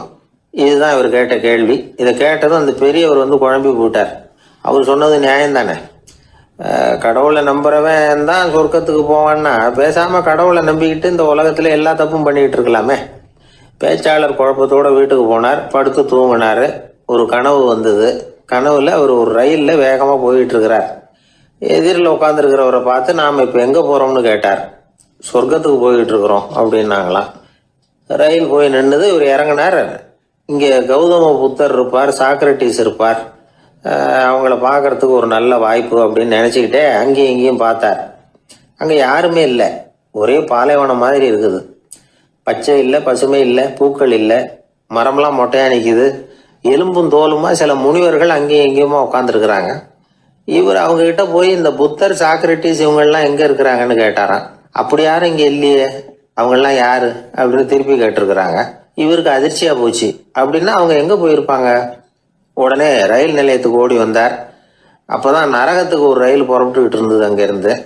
அதுல ஏறி உட்கார்ந்தார். ரயில் வேகமா போச்சு. நரகம் நெருங்க நெருங்க காற்று குளிர்ச்சியா வீச ஆரம்பிச்சுதான். வெளியில பசுமையா இருந்துதான். அழகான மலர்கள், அழகான நீர்நிலைகள், நந்தவனங்கள், ரொம்ப அருமையா இருக்குது. ரொம்ப அங்க இருந்தவங்க எல்லாம் ரொம்ப மகிழ்ச்சியா உல்லாசமா வேற இருந்திருக்கிறாங்க. எங்க பார்த்தாலும் ஆடல் பாடல் உற்சாகம். இவர் ரயிலை விட்டு இறங்கினார். அவருக்கு சந்தேகம், இதுவா நரகம் அப்படின்னு விசாரிச்சிருக்கார். ஆமா, இதுதான் நரகம்னாங்களாம். எனக்கு ஒரு சந்தேகம் இருக்காரு. என்னன்னு கேட்டிருக்காங்க. கௌதம புத்தரும் சாக்ரட்டிஸும் லாவோஸும் இவங்க மாதிரி இன்னும் பல பேரும் கடவுள் நம்பிக்கை இல்லாதவங்க, அவங்க எல்லாம் இங்க இருக்கிறாங்களா அப்படிங்கிறது தான் என்னுடைய சந்தேகம் அப்படின்னாரா. இப்ப அவங்க சொல்லியிருக்கிறாங்க, இப்ப நீங்க பாக்குறீங்களே பசுமையும் பச்சை பயிர்களும் ஆடல் பாடல்களும் அழகிய மலர்களும், இது எல்லாமே கௌதம புத்தரும் சாக்ரட்டிஸும் அது மாதிரி மகான்களும் இங்க வர ஆரம்பிச்ச பிறகுதான் உண்டாக ஆரம்பிச்சது. இந்த பிரதேசத்தை அவங்க அப்படியே மாத்திவிட்டாங்க. இப்போலாம் இங்க இருக்கிறவங்க யாரும் சொர்க்கத்துக்கு போறதுக்கே ஆசைப்படுறது இல்லை அப்படின்னாங்களாம். இந்த அதிர்ச்சியிலேயே அந்த பெரியவர் கனவு கலைஞ்சி முடிச்சுக்கிட்டார். இதுல இருக்கிற கருத்து என்னன்னா, நல்லவர்கள் எங்க இருக்கிறாங்களோ அந்த இடத்துக்கு பேர் தான் சொர்க்கம். சொர்க்கம் நரகம்ங்கிறதெல்லாம் ஆன்மீக பண்புகள், அவ்வளவுதான். ஒரு ஊர்ல ரெண்டு இணைபிரியாத நண்பர்கள். ஒருத்தன் கேட்டான், இப்ப கடவுள் நம்ம முன்னாடி உங்க ரெண்டு பேர்ல யாராவது ஒருத்தர் மட்டும் என்னோட சொர்க்கத்துக்கு வரலாம் அப்படின்னு கூப்பிட்டா நீ என்ன சொல்லுவேன்னு கேட்டானா. இவன் ரொம்ப பெருந்தன்மையா உன்னையே அழைச்சிட்டு போக சொல்லிடுவேன் அப்படின்னு இருக்கான். அப்படின்னா உனக்கு சொர்க்கம் வேணாமான்னு கேட்டிருக்கான் அவன். நீ என்னை விட்டுட்டு போனாவே அப்புறம் இந்த பூலோகமே எனக்கு சொர்க்கம் தாண்டா அப்படின்னு நானா இவன். வாயில கொழுப்பு இருந்தாலும் பரவாயில்ல சார், எப்படியாவது ஒரு வழியா சமாளிச்சுக்கலாம். ஆனா வயத்துல மட்டும் கொழுப்பு இருக்கக்கூடாது சார். அப்படி இருந்தா அதான் அலட்சியமாவும் விட்டுறக்கூடாது சார் அப்படின்னு ஒருத்தர் சொல்லிட்டு வந்தார். அதுக்கப்புறம் தான் அவர்கிட்ட பேசி பல விவரங்களை தெரிஞ்சுக்க முடிஞ்சது. சில பேர் சொல்லுவாங்க, எனக்கு தொந்தி கிடையாது சார், வேணும்னா என் வயத்தை அழுத்தி பாருங்க, கல் மாதிரி இருக்கும்பாங்க. வயிறு கல் மாதிரி இருந்தா உள்ள கொழுப்பு இல்லைன்னு நினைச்சிடக்கூடாது. வயிற்று தசைக்கு அடியில உள்ள கொழுப்பு சில வாத்தியங்கள்ல இருக்குமே நரம்பு, அது மாதிரி டைட்டா இழுத்துக்கிட்டு இருக்குன்னு அர்த்தம்.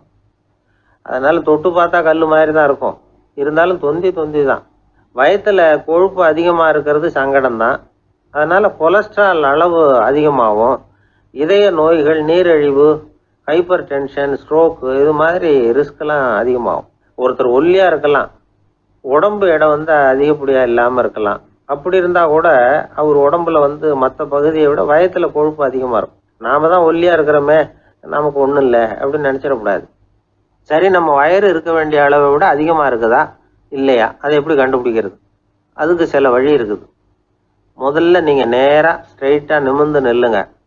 உங்க பார்வையை மட்டும் கீழே தாழ்த்தி கால் விரலை கவனிங்க. விரல் உங்களுக்கு தெரியுதா அப்படின்னா உங்க வயர் நார்மலா இருக்குன்னு அர்த்தம். கால் விரல் உங்க கண்ணுக்கு தெரியலையா அப்படின்னா உங்களுக்கு வயிறு பெருசுதான். இன்னொரு வழி இருக்கு, அது என்ன தெரியுமா? ஒரு தரையில நீட்டா படுத்துடணும். 1 மீட்டர் நீளம் உள்ள அளவுகோல் ஒன்று எடுத்துக்கோங்க. கழுத்து எலும்புல ஒரு பக்கத்தையும் இடுப்புல ஒரு பக்கத்தையும் வைங்க. பக்கவாட்டில் வைங்க, அதாவது படுக்கவாட்டில். அது நடுப்பகுதி வயத்துல முட்டி தராசு மாதிரி ஆடுதா அப்படின்னா உங்க வயிறு உங்களுக்கு ப்ராப்ளம் தான்.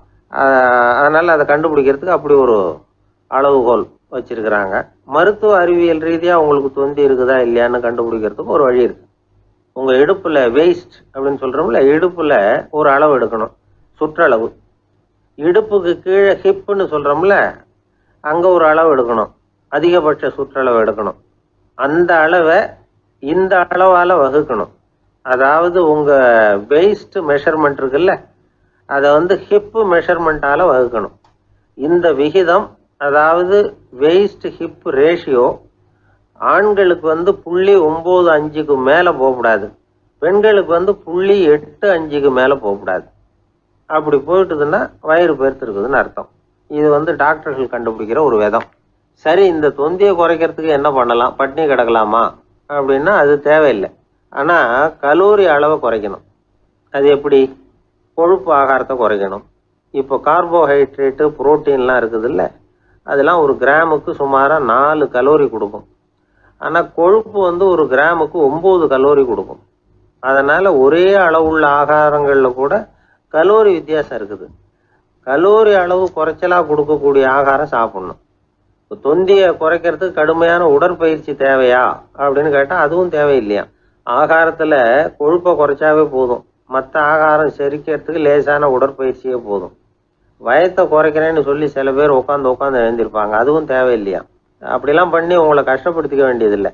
வயத்தை குறைக்கிறதுக்கு அதெல்லாம் உதவுறது இல்லை அப்படின்னு அது சம்பந்தமான நிபுணர்கள் சொல்றாங்க. இப்போ இது சம்பந்தமா 1984 ஒரு சோதனையே பண்ணி பார்த்துருக்குறாங்க.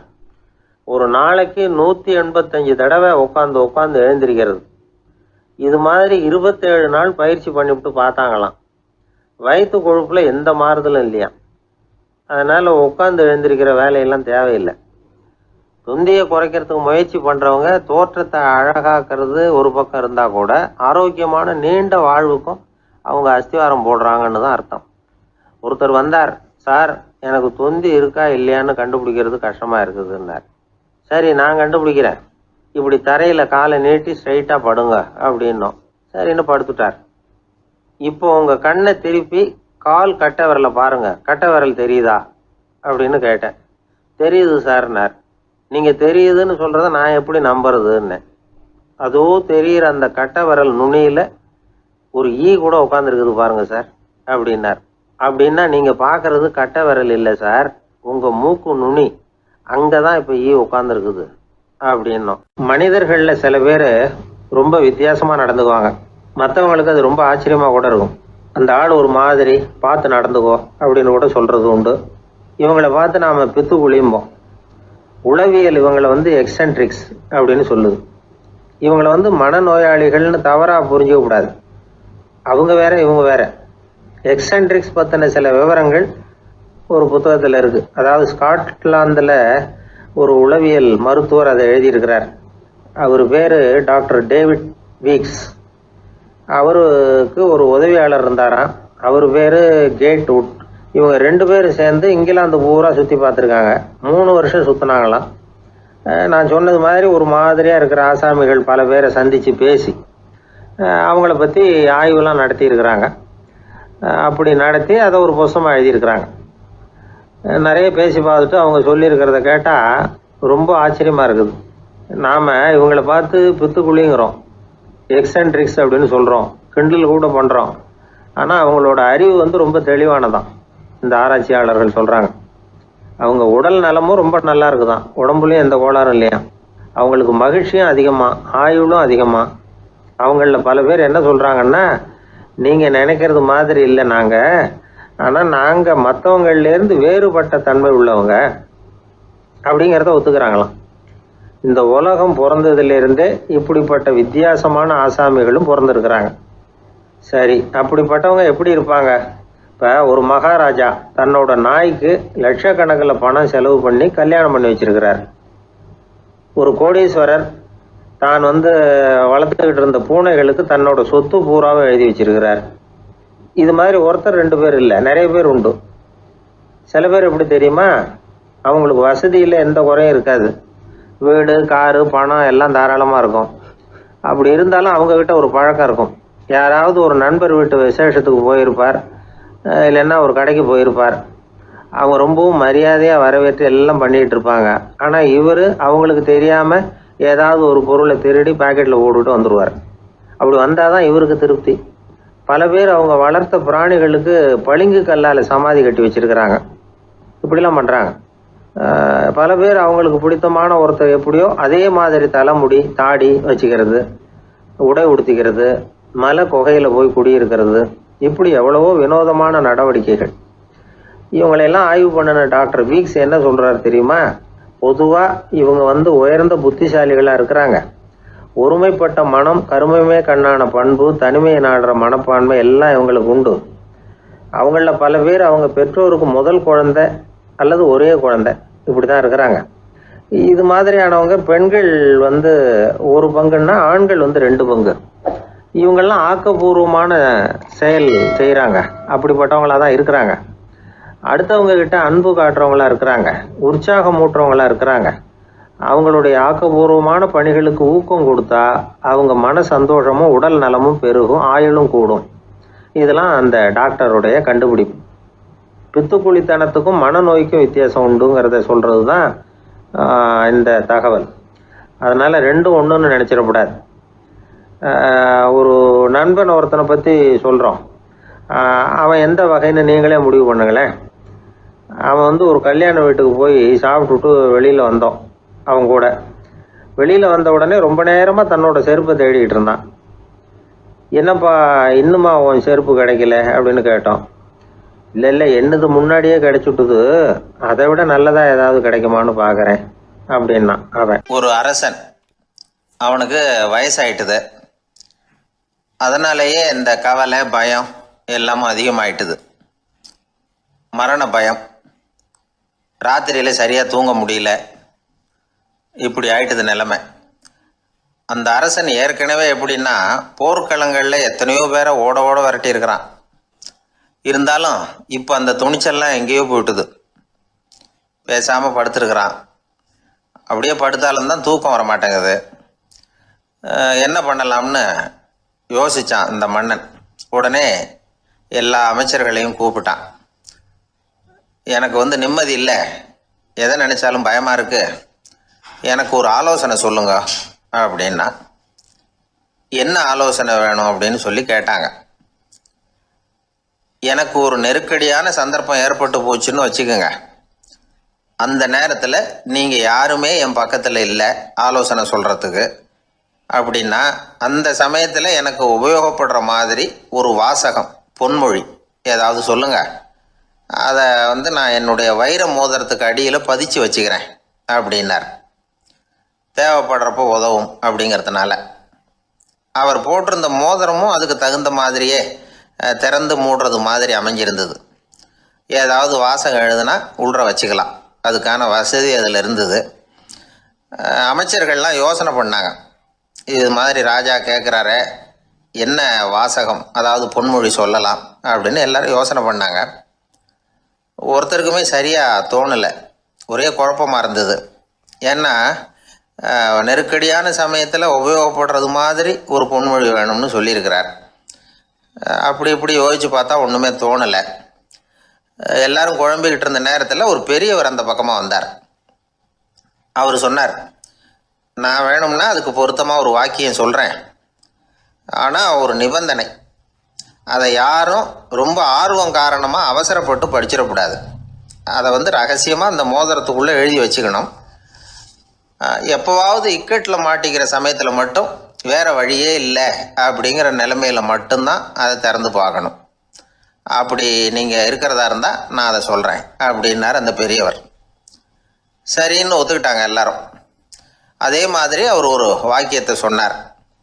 அவர் சொன்ன வாக்கியத்தை ரகசியமாக மோதிரத்துக்குள்ளே பதிச்சு மூடியாச்சு. ராஜா அதை விரலில் மாட்டிக்கிட்டார். கொஞ்ச நாள் ஆச்சு. அந்த ராஜாவுக்கு ஒரு சோதனை வந்தது. என்ன சோதனைன்னா, அடுத்த நாட்டு மன்னன் படையெடுத்துக்கிட்டு வந்துட்டான். அவன் இவர்கிட்ட ஏற்கனவே தோற்று போனவன், ஒரு வெறியில் வந்திருக்கிறான். தோற்று போனவன் மறுபடியும் சண்டைக்கு வந்தால் எப்படி வருவானோ அப்படி வர்றான்.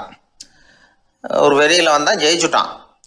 என்னாச்சு, இவரோட நிலைமைன்னா நாட்டை இழந்துட்டார், எல்லாத்தையும் இழந்துட்டார். கடைசியாக ஒரு அடிபட்ட குதிரையில் ஏறி தப்பிச்சு போயிட்டார், வேறு வழி இல்லைன்னு. பின்னாடி துரத்திக்கிட்டு வராங்க. இவர் ஒரு மலை உச்சிக்கு போயிட்டார். அதுக்கும் அப்பால் போக முடியாது, ஏன்னா அந்த பக்கம் பயங்கர பள்ளம். உல்லாச பயணிகள் கண்டு கழிக்கிற இடம் அது. ஆனால் இவருக்கு அது சாவு பயணத்தின் வாசல், திரும்பவும் முடியாது. அவ்வளவு குறுகிய பாதை அது, வேறு வழியே இல்லை. இந்த நேரம் சூரிய ஒளி மோதிரத்தில் பட்டு மின்னிச்சு. உடனே இவருக்கு ஞாபகம் வந்தது. மோதிரத்தை திறந்து படிக்கிறார். அதில் இருந்த வாசகம், இந்த நிலையும் மாறிவிடும், this too will pass away. அவருக்கு ஒரு தைரியம் வந்தது. பின்னாடி வந்தவங்களும் திசை மாதிரி வேறு எங்கேயோ தேடி போயிட்டாங்க. அவங்க விரட்டிக்கிட்டு வரலன்னா இவ்வளவு அழகான ஒரு இடம் இருக்கிறதே எனக்கு தெரியாமல் போயிருக்குமேன்னு நினச்சார். இவ்வளவு அழகை ரசிக்கிறதுக்காக ஒரு நாட்டையே கூட இழக்கலாம்னு தோணுச்சு அவருக்கு. அமைதியாக அந்த அழகை ரசித்தார். எதிரிகள்லாம் எங்கேயோ போயிட்டாங்க. மன்னர் நாடு திரும்பினார். மறுபடியும் படைகளை திரட்டினார். கொஞ்ச நாளில் படை எடுத்துக்கிட்டு போனார். யாருக்கிட்ட தோற்று போனாரோ அவரையே வெற்றி கண்டு திரும்பி வர்றார். வரவேற்பு விழா பிரமாவப்படுது. ஆடல் பாடல் கோலாகலம். இதை பார்த்தது அந்த ராஜாவுக்கு தலைகால புரியல. நம்மளை இனிமேல் யாராலையும் ஜெயிக்க முடியாதுன்னு நினைச்சார். அகம்பாவம் லேசாக எட்டி பார்த்தது. இப்போ மறுபடியும் சூரிய ஒளிப்பட்டு மோதிரம் மின்னிச்சு. அதை திறந்து மறுபடியும் படிக்கிறார். இந்த நிலைமையும் மாறிவிடும், this too will pass away. அவ்வளவுதான். அவர் மனசு அடங்க ஆரம்பிச்சுட்டுது, ஆணவம் போயிட்டுது. இதிலேருந்து நாம் தெரிஞ்சுக்க வேண்டியது என்னென்னா, எந்த சூழ்நிலையிலையும் நாம் கவலைப்பட வேண்டியதில்லை. ஏன்னா இங்கே எதுவுமே நிரந்தரம் இல்லை. அந்த ராஜா மாதிரியே நம்ம ஆள் ஒருத்தன் ஒரு மோதிரம் போட்டிருந்தான். அதுக்குள்ளே அவன் எழுதி வச்சிருந்த வாசகம், எதுக்கும் கவலைப்படாதே அப்படிங்கிறது தான்.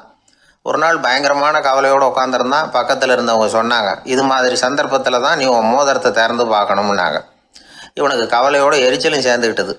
அது எப்படி முடியும், இப்போ திருட்டு போனது என்னோட அந்த மோதிரம் தானே அப்படின்னு சொல்லிவிட்டு தலையில் கை வச்சுட்டு உட்காந்துட்டான். இப்படிலாம் சொல்கிறது உண்டு. இருந்தாலும் நாம் எந்த சூழ்நிலையிலையும் கவலைப்பட வேண்டியதில்லை அப்படிங்கிற உண்மையை புரிஞ்சுக்கணும். அப்படி கவலையை வெல்றதுக்கான வழி தெரிஞ்சுட்டதுன்னா வாழ்க்கையில வெற்றி நிச்சயம். ஒருத்தர் தனியா ஒரு இடத்துல கண்ணை மூடிக்கிட்டே உட்காந்துருக்கிறார். தூங்கிட்டு இருக்கிறாரா, தியானம் பண்ணிட்டு இருக்கிறாரா, எப்படி கண்டுபிடிக்கிறது? நமக்கு தெரிஞ்ச வரைக்கும் தூக்கம்னா தலை அடிக்கடி சாயும், அப்புறம் நிமிரும். தியானம்னா ஆடாம அசையாம அப்படியே இருக்கும். இதுதான் நமக்கு தெரிஞ்ச வித்தியாசம். ஆனா தூக்கத்துக்கும் தியானத்துக்கும் நிறைய வித்தியாசம் உண்டு. ஒரு முட்டாள் தூங்க போனால் முட்டாளாகவே திரும்பி வருகிறான். அதே முட்டாள் தியானம் பண்ண போனால் அவன் ஞானியாக திரும்பி வருகிறான். இப்படி எல்லாம் பெரியவங்க சொல்லி வச்சிருக்கிறாங்க. அது இருக்கட்டும், ஞானிகளுக்கும் நமக்கும் என்ன வித்தியாசம்? இப்ப நாம அழகா ஒரு ரோஜா பூவை பாக்குறோம். ஆஹா எவ்வளவு அழகா இருக்குது அப்படின்னு ஆச்சரியப்படுறோம். ஒரு ஞானி அந்த ரோஜா பூவை பாக்குறார். அவரும் நினைக்கிறார், ஆஹா இது எவ்வளவு அழகா இருக்குது அப்படின்னு. உலக பொருள்களை நாம எப்படி ஐம்புலன்கள் மூலமா உணர்றோமோ அப்படித்தான் அவங்களும் உணர்றாங்க. அதுல ஒண்ணும் வித்தியாசம் இல்ல. அல்வா சாப்பிடுறோம், அது நமக்கு மட்டும்தான் இனிக்கும், ஞானிகளுக்கு எல்லாம் கசக்கும்னு சொல்லுவோம். அப்படி இல்ல, அதுல வித்தியாசம் இல்ல. அப்புறம் ஞானிகளுக்கும் நமக்கு என்னதான் வித்தியாசம்? அந்த வேறுபாடு எந்த கட்டத்துல ஆரம்பமாகுது அதை இப்ப பாப்போம். இப்ப மறுபடியும் அந்த ரோஜா பூ கிட்ட போவோம். ஞானி அதை பாக்குறார். ஆஹா எவ்வளவு அழகா இருக்குன்னு நினைக்கிறார். அதுக்கப்புறம் அதையே நினைக்கிறது இல்ல, வேற வேலையை பார்க்க போடுவார். அல்லது இயற்கையின் ஆற்றலை பத்தி நினைக்க ஆரம்பிச்சிருவார். அவ்வளவுதான். ஆனா நாம அப்படி செய்ய மாட்டோம். நாம என்ன செய்வோம் தெரியுமா?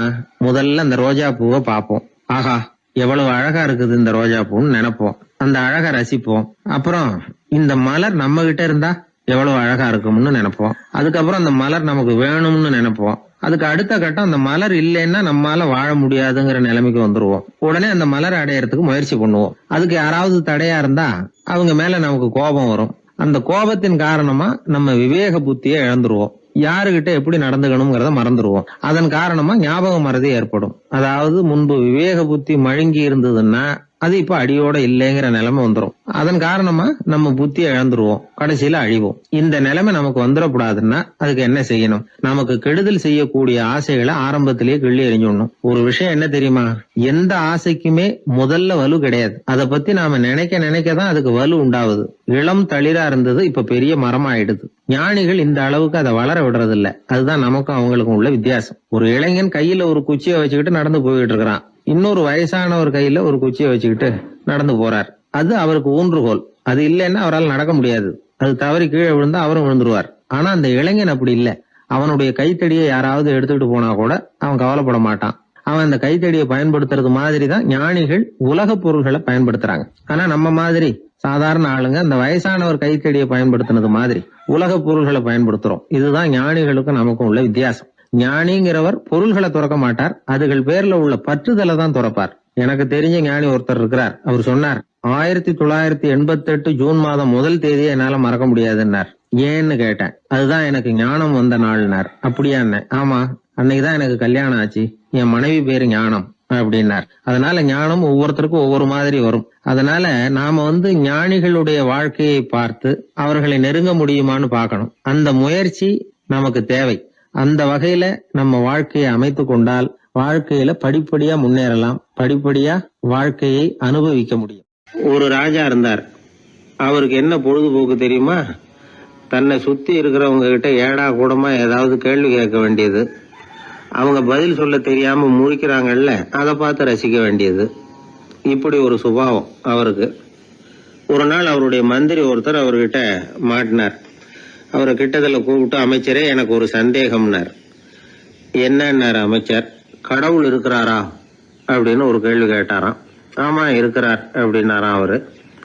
அவர் என்ன சர்வ வல்லமை படைச்சவரா அப்படின்னாராம். ஆமா அரசே, அவன் இல்லாம ஒரு அணுவும் அசையாது. இருந்த இடத்துல இருந்தே கண் சிமிட்டுகிற நேரத்துல ஏராளமான அற்புதங்களை நிகழ்த்த அவனன்றி யாரால் முடியும் அப்படின்னாராம் அமைச்சர். இந்த இடத்துலதான் எனக்கு இன்னொரு சந்தேகம்னாரா ராஜா. என்ன சொல்லுங்கன்னார். நீங்க சொல்றீங்க அவர் சர்வ வல்லமை படைச்சவர், இருந்த இடத்துல இருந்தே ஏராளமான அற்புதங்களை செய்யக்கூடியவர்னு. அப்படி இருக்கிறப்போ அவர் இருந்த இடத்துல இருந்தே ஒருத்தனுடைய கஷ்டத்தை தீர்த்து வச்சுள்ளாமே, மேஜிக் பண்றது மாதிரி. அதை விட்டுட்டு பக்தன் கூப்பிட்டா உடனே ஒரு வாகனத்து மேல ஏறி ஏன் இங்க ஓடி வரணும்? அப்படி வர்றதாக புராணம்லாம் சொல்லுதே. அவருக்கு இருக்கிற சக்திக்கு அவர் உட்கார்ந்த இடத்துல இருந்தே ஒரு விரலை அசைச்சா இங்க பக்தனுக்கு கிடைக்க வேண்டியதெல்லாம் கிடைச்சுடாதா அப்படின்னாராம். அமைச்சர் யோசனை பண்ணி பார்த்திருக்கார். அப்புறம் சொன்னாராம், மன்னா, இந்த கேள்விக்கான பதில சமயம் வர்றப்போ உங்களுக்கு சொல்றேன் அப்படின்னு சொல்லிவிட்டு அப்போதைக்கு அவர்கிட்ட இருந்து தப்பிச்சார். கொஞ்ச காலம் கழிச்சு ஒரு நாள் ராஜா உல்லாச பயணம் புறப்பட்டார். அவருடைய குடும்பம், உறவினர்கள் எல்லாரும் சேர்ந்து போனாங்க. ஒரு பெரிய படகுல ஏறி ஒரு நதியை கடந்து போயிட்டு இருக்கிறாங்க. அந்த படகோட ஒரு முனையில ராஜா உட்கார்ந்து நதியோட அழகை ரசிச்சுக்கிட்டு இருக்கிறார். இன்னொரு முனையில அமைச்சர் இளவரசனுக்கு ஏதோ வேடிக்கை காட்டிக்கிட்டு இருக்கிறார். அந்த படகு நடு ஆத்துல போயிட்டு இருக்குது. அப்போ தொப்புன்னு ஒரு பெரிய சத்தம். அரசே, நம்ம இளவரசர் ஆத்துல விழுந்துட்டார் அப்படின்னு அலறினார் அமைச்சர். அவ்வளவுதான். உடனே ராஜா குபீர்னு ஆத்துல பாஞ்சார். மகனை தேட ஆரம்பிச்சுட்டார். அங்கேயும் இங்கேயும் கொஞ்ச நேரம் அல்லாடினாரு. மகனை காணல. அதுக்கப்புறம் மந்திரியும் ஆத்துல குதிச்சு ராஜா கிட்ட வந்தார். அரசே, இளவரசர் படகுல பத்திரமா தான் இருக்கிறார். தண்ணியில விழுந்தது வெறும் கல்லு தான் அப்படின்னார். 2 பேரும் ஈர உடையோட படகுக்கு சேர்ந்தாங்க. ராஜா மந்திரிய கோபமா பார்த்தார். இது என்ன விளையாட்டுன்னார். அரசே, கொஞ்ச நாளைக்கு முன்னாடி நீங்க கேள்விக்கு பதில் ஒண்ணு கேட்டீங்க. அந்த கேள்விக்கான பதில நீங்க அனுபவ ரீதியா உணரணும்னு ஆசைப்பட்டேன். அதனாலதான் இப்படின்னார். அப்புறம் விளக்கம் கொடுத்தார். அரசே, ஒரு பக்தனுக்கு கஷ்டம்னா இருந்த இடத்துல இருந்து அதை தீர்த்து வைக்கலாமே கடவுள், ஏன் நேர்ல ஓடி வரணும் அப்படின்னு கேட்டீங்க. இப்ப நடந்தது என்ன? இளவரசர் தண்ணியில விழுந்துட்டாருன்னதும் நீங்க ஊன்னு சொல்லி ஒரு விரலை காட்டினா போதும், உடனே தண்ணியில குதிக்கிறதுக்கு ஏராளமான காவலர்கள் இங்க இருக்கிறாங்க. ஆனா நீங்க என்ன செஞ்சீங்க? இளவரசர் விழுந்துட்டாருன்னதும் அவர் எந்த பக்கம் எந்த திசையில விழுந்தாருன்னு கூட கேட்காம உடனே தண்ணியில குதிச்சிங்க. அப்படி உங்களை குதிக்க வச்சது எது? மகன் மேல உள்ள பாசம், அன்பு. அது மாதிரிதான் கடவுளும் ஓடி வர்றார் அப்படின்னார். அதுக்கப்புறம் அந்த ராஜா ஏடம் கூடமா எதுவும் கேள்வி கேட்கறதே இல்லையா, அந்த பழக்கத்தை விட்டுட்டாராம். அதனால இந்த தகவலை கேட்டு உடனே நீங்களும் கடவுளே கொஞ்சம் இப்படி வந்துட்டு போ அப்படின்னு கூப்பிட்டு அவர் வர்றாரா அப்படின்னு ஆகாயத்தை பார்த்துக்கிட்டு நிக்கக்கூடாது. இந்த கதையோட கருத்து என்னன்னா, அன்பிற்கும் உண்டோ அடைக்கும் தாழ் அப்படிங்கிறது தான். அன்பு வலிமையானது அப்படிங்கறத புரிஞ்சுக்கிட்டா போதும். உங்களுக்கு ஒரு கல்யாண பத்திரிக்கை வருது, அதுக்கு நீங்க வாழ்த்து செய்தி அனுப்புறதுக்கும் நேர்ல போறதுக்கும் வித்தியாசம் இருக்குது இல்ல. அன்னைக்கு ஒருத்தன் அப்படிதான் வந்தான், கையில ஒரு கல்யாண பத்திரிக்கை வச்சிருந்தான். சார், இந்த கல்யாணம் கல்கத்தாவில் நடக்குது, ரொம்ப தூரம் தான், இருந்தாலும் நான் நேர்ல போய் கலந்துக்க போறேன்னா. மாப்பிள்ளை அவ்வளவு நெருக்கமானவரான்னு. இல்ல சார், மாப்பிள்ளையே நான் தான் அப்படிங்கிறான். சில பேர் எப்படின்னா, அவங்க பேசுற வார்த்தை ஒரு மாதிரியா இருக்கும், அதுக்கு அர்த்தம் வேற மாதிரியா இருக்கும். அதனால நாம அவசரப்பட்டு ஒரு முடிவுக்கு வந்துடக்கூடாது, யோசிச்சு பார்க்கணும். இல்லைன்னா விவரம் தெரிஞ்சவங்களை கேட்டு அதுக்கு அர்த்தம் என்னன்னு கண்டுபிடிக்கணும். ஒரு ஊர்ல ஒரு பெரியவர் இருந்தார், அவருக்கு 3 பிள்ளைங்க. கடைசி காலத்துல அவர் அந்த 3 பிள்ளைங்களையும் கிட்டத்துல கூப்பிட்டு 3 அறிவுரைகளை சொல்லிவிட்டு கண்ணை மூடிட்டார். அவர் சொன்ன அறிவுரைகள் என்ன தெரியுமா? பெத்த தாய்க்கு சோறு போடாதே, இது ஒரு அறிவுரை. கொடுத்த கடனை கேட்காதே, இது ஒரு அறிவுரை. விதைச்ச நிலத்துக்கு வேலி போடாதே, இது ஒரு அறிவுரை. என்ன இது எல்லாம் ஒரு மாதிரியா இருக்குது, இதெல்லாம் பார்த்தா அறிவுரை மாதிரியா தெரியுது, என்னப்பா இப்படி சொல்றிய அப்படின்னு கேட்கலாம்னா அவர் அதுக்குள்ள கண்ணை மூடிட்டார். சரி, அப்பா சொல்லிவிட்டு போன அறிவுரைக்கு அர்த்தம் என்ன, அதை எப்படியாவது கண்டுபிடிப்போம் அப்படின்னு சொல்லி அந்த 3 பிள்ளைங்களும் ஆளுக்கு ஒரு அறிவுரையை எடுத்துக்கிட்டு வெளியில புறப்பட்டாங்களாம், விவரம் தெரிஞ்சவங்களை கேட்கலாம்னு. ஒரு பெரியவர் வந்தார், அவரை பார்த்து விளக்கம் கேட்டாங்க. ஐயா, கொஞ்சம் நெல்லுங்க, எங்க அப்பா சாகர சமயத்துல பெத்த தாய்க்கு சோறு போடாதேன்னு சொல்லிவிட்டு போனார், அப்படின்னா என்ன அர்த்தம் அப்படின்னு கேட்டாங்க. அந்த பெரியவர் கொஞ்சம் யோசனை பண்ணி பார்த்துட்டு அப்புறம் விளக்கம் சொன்னார். பெத்த தாய்க்கு சோறு போடாதேன்னா பொதுவா வயசானவங்களுக்கு அடிக்கடி கோபம் வரும். மருமகளோ மற்றவங்களோ சோறு போட்டா சீரா போட்டா ஐயோ குறைச்சி போடுறாளே, தாராளமா போடுறதுக்கு மனசு வரலையேம்பாங்க. தாராளமா போட்டா ஐயோ இப்படி மாட்டுக்கு கொட்டுறது மாதிரி கொட்டுறாளேம்பாங்க. ஆக எப்படி போட்டாலும் கோபம் வரும். அதனால இவங்களுக்கெல்லாம் நாம சோறு போடக்கூடாது, அவங்களா எடுத்து போட்டுக்கிற மாதிரி அவங்களுக்கு முன்னாடி வச்சுடணும். அதுதான் புத்திசாலித்தனம். அததான் உங்க அப்பா பெத்த தாய்க்கு சோறு போடாதேன்னு சொல்லியிருக்கிறார். போடாதேன்னா அவங்களா எடுத்துக்கிற அளவுக்கு அவங்க முன்னாடி சோத்தை வச்சிருங்க, அவங்க வேணுங்கிறத எடுத்துக்கிட்டோம்னு அர்த்தம் அப்படின்னு விளக்கம் கொடுத்தாரு அந்த பெரியவர். சரிங்க, அடுத்தபடியா எங்க அப்பா கொடுத்த கடனை கேட்காதேன்னு சொன்னாரு, அது எப்படிங்க நாங்க கேட்காம இருக்க முடியுமா அப்படின்னு கேட்டிருக்காங்க. பெரியவர் சொன்னார், கொடுத்த கடனை கேட்காதேன்னா கடனை கொடுத்துட்டு அதை கேட்டு வாங்குற அளவுக்கு நடந்துக்கிறவனுக்கு கடன் கொடுக்காதேன்னு அர்த்தம். கொடுத்த கடனை கேட்காமலே திருப்பி கொண்டாந்து கொடுக்கற நல்லவங்களா பார்த்து கடனை கொடுக்கணும். அததான் உங்க அப்பா அப்படி சொல்லி இருக்கிறார், கொடுத்த கடனை கேட்காதேன்னு அப்படின்னு விளக்கம் கொடுத்தார். உடனே இவங்க அந்த 3வது விஷயத்தையும் சொல்லி விளக்கம் கேட்டாங்க. விதைச்ச நிலத்துக்கு வேலி போடாதேன்னு சொன்னாரு, அது எப்படி வேலி போடாம இருக்க முடியும் அப்படின்னு கேட்டாங்க. ஏன் முடியாது? நம்ம நிலத்தை சுத்தி இருக்கிற நிலத்துக்கு சொந்தக்காரங்க எல்லாம் நல்லவங்களா இருந்துட்டா நம்ம நிலத்துக்கு வேலி போட வேண்டிய அவசியம் இல்லையே, வேற பாதுகாப்பு தேவை இல்லையே. அதனால நல்லவங்க நிலத்துக்கு மத்தியில நம்ம நிலம் இருக்கிறது மாதிரி பாத்துக்கணும், அதுதான் அதுக்கு அர்த்தம் அப்படின்னாரு அந்த பெரியவர். அதுக்கு பிறகுதான் இந்த பிள்ளைங்களுக்கு அப்பா சொன்ன புத்திமதியோட பொருள் புரிஞ்சுதான். ஒரு பெரியவர் இந்த உலகத்தை விட்டு போகக்கூடிய நிலைமையில இருக்கிறார், கட்டில படுத்திருக்கிறார். சொந்தக்காரங்க எல்லாம் கூப்பிட்டு ஆளுக்கு ஒரு புத்திமதி விதமா சொல்லிக்கிட்டே இருக்கிறார். அவங்க எல்லாம் கிட்டத்துல அவர் சொல்ற புத்திமதியை கேட்டுட்டு போறாங்க. கடைசியா அவரோட மனைவி கிட்டத்துல வந்தாங்களாம். எனக்கு என்ன புத்திமதி சொல்லிட்டு போறீங்க அப்படின்னு கேட்டிருக்காங்க. உனக்கு எதுவும் புத்திமதி சொல்ல வேணாம்னு நினைக்கிறேன்னாராம் அவரு. ஏன்னு கேட்டாங்களாம் இவங்க. இதுவரைக்கும் நான் சொன்ன எந்த புத்திமதியை நீ ஒழுங்கா கேட்டிருக்கிற அப்படின்னு சொன்னாராம். ஒருத்தர் வேகமா வந்தார், அவசரமா ஒரு செய்தித்தாள் வாங்கினார். அதை விட வேகமா அங்கேயே நின்றுகிட்டு அதை புரட்டினார். ஒரு நிமிஷம் என்னத்தையும் ஆர்வமா பார்த்தார். அதுக்கப்புறம் நிதானமா பேப்பரை மடிச்சு வச்சுக்கிட்டு அவசரம் இல்லாம நடந்து போனார். அவர்கிட்ட மெதுவா போய், அப்படி என்னத்த சார் அவ்வளவு ஆர்வமா பாத்தீங்க அப்படின்னு கேட்டோம். கடையில பேப்பர் வாங்கின உடனே முதல் காரியமா அதை பாத்துருவேன் சார் அப்படின்னார். ஏதேன்னு கேட்டோம். அதுதான் சார் ராசி பலன், அதை பார்த்தாதான் எனக்கு எல்லாமே சரியா ஓடும் அப்படின்னார். அது சரி சார், ராசி பலன்ல என்ன போட்டிருக்கு அப்படிங்கறத பாக்குறீங்க, சரி அதுல போட்டிருக்கிறது பிரகாரம் அன்னைக்கு சரியா நடக்குதா அப்படின்னு கேட்டோம். நடக்குதா இல்லையானெல்லாம் சரி பார்த்துட்டு இருக்க மாட்டேன் சார், காலையில அதை பார்க்கணும், அதுல ஒரு ஆவல், அவ்வளவுதான். கிட்டத்தட்ட எல்லாருமே இதே மாதிரி ஒரு ஆர்வத்துலதான் அதை பார்த்துட்டு இருக்கிறாங்க. ராசி பலன் பாக்குற பழக்கம் தமிழர்கள் கிட்ட ரொம்ப அதிகமா இருக்குதுங்கிறார் ஒரு பேராசிரியர். அவர் எழுதியிருந்த ஒரு ஆய்வு கட்டுரை ஒண்ணு சமீபத்துல படிச்சோம். ராசி பலன் போடாம வர்ற நாளிதழ்கள் இங்க வந்து ரொம்ப குறைச்சல், அது போட்டாதான் அதிகமா விற்பனை ஆகுது. அதனால அதுல நம்பிக்கை இல்லாதவங்க கூட அதை போட்டுக்கிட்டு இருக்கிறாங்க. ரொம்ப வேடிக்கை சார், மெட்ராஸ்ல பேப்பர் வாங்கி தன்னோட ராசி பலன் பார்த்துட்டு பெங்களூர்ல ஓடுற குதிரை மேல பணம் கட்டுறவங்களும் உண்டு.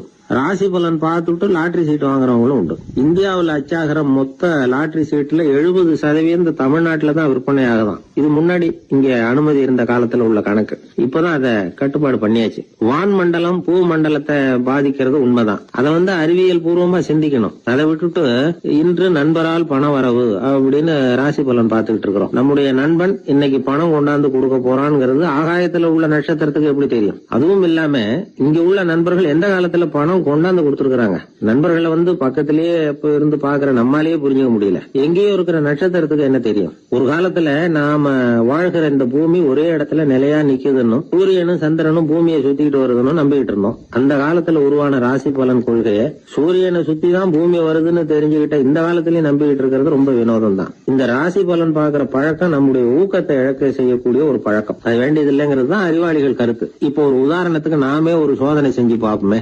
ஒரே நாள் வந்த தினசரி பேப்பர்கள் சிலதை எடுத்துக்கிட்டோம். அதுல ஒரே ராசிக்கு ஒவ்வொரு பேப்பர்லயும் என்ன பலன் போட்டிருக்கு பாக்கலாமா? என்னுடைய நண்பர் ஒருத்தர் ராசிக்கு ஒவ்வொரு செய்தித்தாள்லயும் என்ன ராசி பலன்னு பார்த்தோம். ஒரு பேப்பர்ல செலவும் சிரமமும் அப்படின்னு போட்டிருக்கு, இன்னொரு பேப்பர்ல சுலபமாக நன்மை அப்படின்னு போட்டிருக்கு. இதுல எதை நம்புறது? நீங்களும் ஒரு நாள் இதை சோதிச்சு பாருங்க. பல பேப்பர் வாங்கி உங்க ராசிக்கு ஒவ்வொரு பேப்பர்ல என்ன போட்டிருக்குன்னு பாருங்க. எல்லாம் ஒரே விதமா இருக்காது, மாறி மாறி இருக்கும். என்னுடைய நண்பர் ஒருத்தர் நானும் ஒரு நாள் கடையில பேப்பர் வாங்கணும். நண்பர் வந்து ராசி பலன்ல எல்லாம் ரொம்ப நம்பிக்கை இல்லாதவர். இருந்தாலும் நான் பேப்பர் வாங்கின உடனே உங்க ராசி என்ன சொல்லுங்க, பலன் என்னன்னு பாக்கலாம்னு. அவர் சிரிச்சுக்கிட்டு அதெல்லாம் டூப்புங்க, அதை ஏன் பாக்குறீங்க, சும்மா சொல்லுங்கன்னு. என் ராசி தனுசு, அதுல பண வரவுன்னு போட்டிருக்கோம் அப்படின்னாரு. நான் பார்த்தேன், ஆச்சரியப்பட்டு போயிட்டேன். பண வரவுன்னு தான் போட்டிருக்கு சார், அது எப்படிங்க பார்க்காமலே கரெக்டா சொல்லிவிட்டீங்க அப்படின்னு கேட்டேன். அவர் மெதுவா கிட்ட வந்து காதோட காதா சொல்றார், அந்த பேப்பருக்கு தினமும் ராசி பலன் எழுதி கொடுக்கறதே நான் தான் சார் அப்படின்னார்.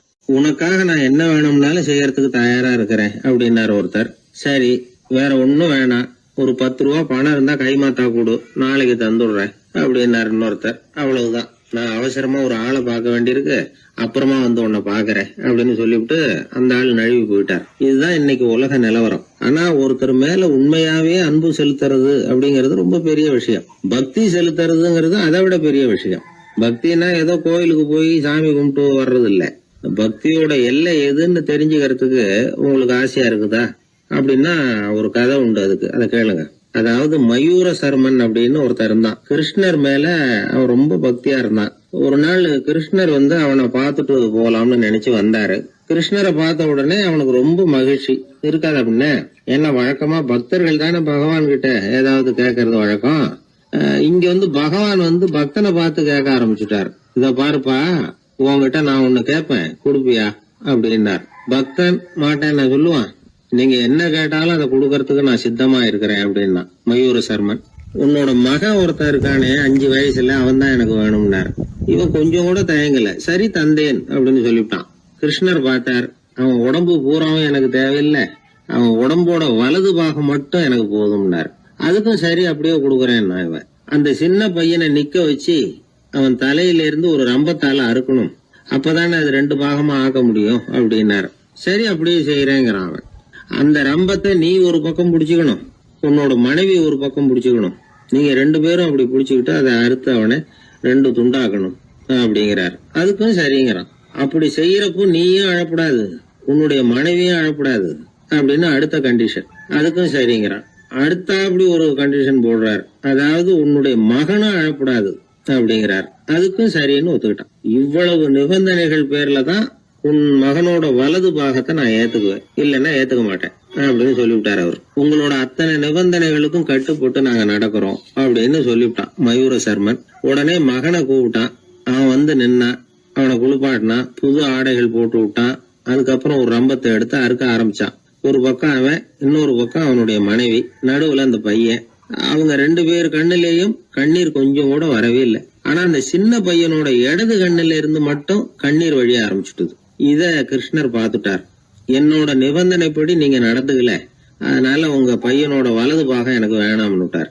நாங்க 2 பேரும் அழலையே அப்படின்னா மயூர சர்மன், நீங்க அழல சரி, ஆனா உங்க பையனோட இடது கண்ணு மட்டும் அழுதுது அப்படின்னார். உடனே அந்த சின்ன பையன் என்ன சொன்னான் தெரியுமா? ஐயா, என் உடம்போட வலது பாகத்தை மட்டும் தானே பகவான் வந்து கேட்டாரு, வலது பாகம் பண்ணின புண்ணியத்தை இடது பாகம் பண்ணலையே அப்படின்னு நினைச்சுதான் இடது கண் அழுதுகிட்டு இருக்குது அப்படின்னா. உடனே கிருஷ்ணர் கண்ணுல தண்ணி வர ஆரம்பிச்சுட்டுதான். அந்த பையனை கட்டி பிடிச்சுக்கிட்டார். அவன் பழைய மாதிரி முழுசா ஆயிட்டான்.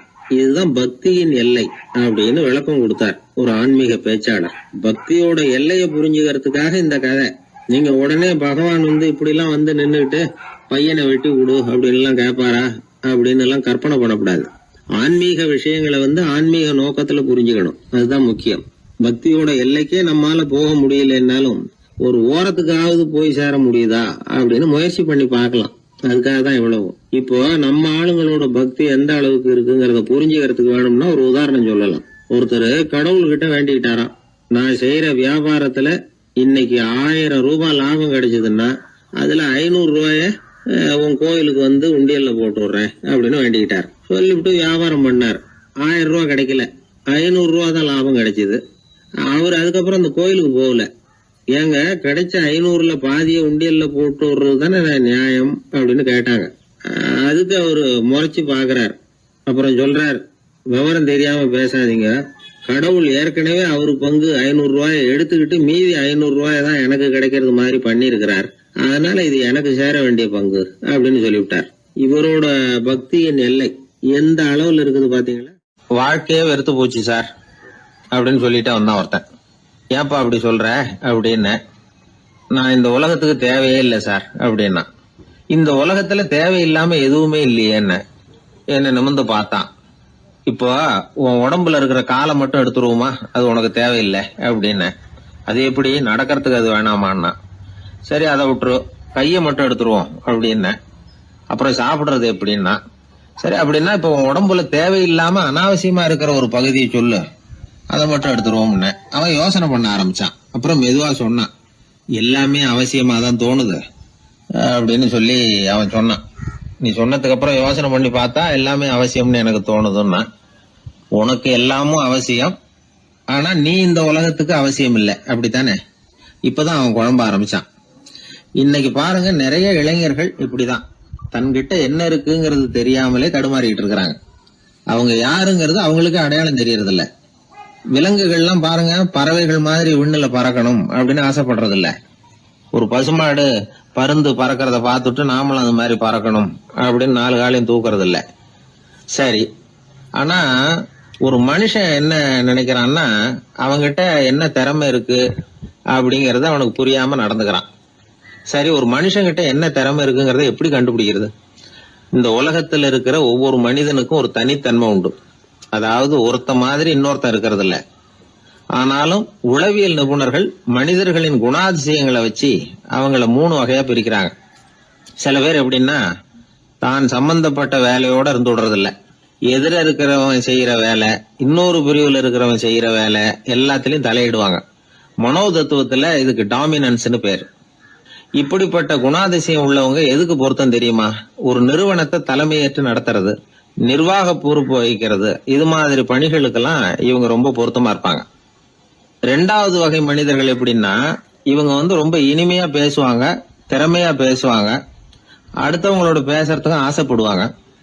இப்படிப்பட்டவங்க எல்லாம் விற்பனை துறையில வேலை பார்க்கறதுக்கு ரொம்ப பொருத்தம். இதை தவிர 3வது வகை மனிதர்கள் உண்டு. அவங்க எப்படின்னா, இவங்களுக்கு பகுத்து உணரும் ஆற்றல் உண்டு, உறுதிப்பாடு உண்டு, அடுத்தவங்களோட அதிகம் பேச மாட்டாங்க. இன்னும் சொல்ல போனா 4 பேரோட பேசுறதே இவங்களுக்கு பிடிக்காது. செய்யற வேலையை நுணுக்கமா செய்வாங்க. எந்த பிரச்சனையா இருந்தாலும் சரி, அது சம்பந்தமா எல்லா விவரங்களையும் சேகரிப்பாங்க. இந்த வகை மனிதர்களுக்கு ஆராய்ச்சி வேலை, அக்கௌண்டன்ட் வேலை, இது மாதிரியான பொறுப்புகளை கொடுக்கலாம். ஒவ்வொரு மனிதனையுமே கொஞ்சம் கூர்ந்து கவனிச்சு பாருங்க. அவனுக்குள்ள இந்த 3 விதமான திறமைகளும் உண்டு. எது அதிகம் எது குறைவு அப்படிங்கறதுலதான் வித்தியாசம். நாம ஒவ்வொருத்தரும் கொஞ்சம் சுயமா சிந்திச்சு பார்க்கணும். நாம இந்த 3 வகையில எந்த வகை அப்படிங்கறத நாமளாதான் தேடி கண்டுபிடிக்கணும். இப்ப சொல்லப்பட்ட 3 குணங்களுமே ஆளுமை சம்பந்தப்பட்டது. இதுல ஒருத்தருடைய இயல்பு, திறமை இதெல்லாம் அடங்காது. இதெல்லாம் தனி. இதையெல்லாம் யார் நினைச்சாலும் முறையா பயிற்சிகள் மூலமா வளர்த்துக்கலாம். இப்ப திறமைய பயிற்சி மூலமா நம்ம வளர்த்துக்கலாம், இயல்பு இதையெல்லாம் வளர்த்துக்கலாம். முன்னாடி சொன்னது மாதிரி நாம எந்த வகையான ஆசாமிங்கிறத புரிஞ்சுக்கிட்டு அதுக்கு தகுந்த மாதிரி ஒரு வேலையை தேடிக்கிட்டோம்னா வாழ்க்கை நல்ல விதமா அமையும். அதுக்கப்புறம் நான் இந்த உலகத்துக்கு தேவையில்லை அப்படின்னு சொல்லிட்டு இருக்க வேண்டிய அவசியம் வராது. அதனால நம்முடைய குணம் என்ன, நாம எப்படிப்பட்டவர் அப்படிங்கறத அடிப்படையில தெரிஞ்சுக்கிட்டு அதுக்கு தகுந்த மாதிரி ஒரு தொழிலை வாழ்க்கையில தெரிஞ்சுக்கிறது, ஏற்றுக்கிறது நல்லது. இப்போ ஒரு அக்கௌண்டன்ட் வேலைக்கு இன்டர்வியூ நடந்தது. ஒருத்தர் வந்தார். அந்த நேர்காணல்ல அவர்கிட்ட ஒரு கேள்வி கேட்டாங்க. ஏன்னா அவர் வந்திருக்கிறது இந்த ரொம்ப கணக்கு சம்பந்தப்பட்ட வேலை, அக்கௌண்டன்ட் வேலை. அதனால இந்த நேர்காணல்ல அவர்கிட்ட கேட்டாங்க, 8, 3 இது ரெண்டையும் பெருக்குனா என்ன அப்படின்னு கேட்டாங்க. அவர் என்ன சொல்லிவிட்டார், 23ன்னு சொல்லிவிட்டார். 8 3 பெருக்குனா 24ன்னு சொல்லியிருக்கணும். ஏதோ அவசரத்துல 23ன்னு சொல்லிவிட்டார் பதில். சரி போன்னு சொல்லிவிட்டாங்க. அவர் வெளியில வந்துட்டார். வெளியில வந்ததும் யோசனை பண்ணார், அடடா 8 3 பெருக்க சொன்னாங்க, நம்ம 24ன்னு சொல்றதுக்கு பதிலா 23ன்னு சொல்லிவிட்டோம். இந்த சின்ன கணக்கு கூட நமக்கு தெரியல அப்படின்னு நினைச்சிருப்பாங்களே, நிச்சயமா நமக்கு இந்த வேலை கிடைக்காது அப்படின்னு முடிவு பண்ணிட்டு போயிட்டார். ஆனா பாருங்க, 10வது நாள் அவருக்கு அப்பாயின்மெண்ட் ஆர்டர் வந்துட்டுது. வேலையில உடனே சேர்ந்துங்க அப்படின்னு. சரி, ஏதோ தவறுதலா போட்டாங்க போல இருக்கு, நாம எதையும் வெளியில சொல்லிட்டு இருக்க வேணாம் அப்படின்னு சொல்லி இவரும் கம்முன்னு போய் வேலையில சேர்ந்துக்கிட்டார். ரொம்ப நாள் கழிச்சு வேலை நிரந்தரமானதும் மெதுவா மேனேஜர் கிட்ட போய் உண்மையை சொன்னார். சார், அன்னைக்கு நேர்காணல்ல இன்டர்வியூல 8 3 இத பெருக்குனா என்ன விடை அப்படின்னு கேள்வி கேட்டீங்க. நான் தவறுதலா 23ன்னு சொல்லிவிட்டேன். நீங்களும் தவறுதலா எனக்கே அப்பாயின்மெண்ட் ஆர்டர் அனுப்பி வச்சுட்டீங்க அப்படின்னார். இப்போ மேனேஜர் சொன்னார், அப்படி இல்லப்பா, அன்னைக்கு நேர்காணலுக்கு அத்தனை பேருகிட்டையும் இதே கேள்வியை கேட்டோம். அத்தனை பேர் சொன்னதிலேயும்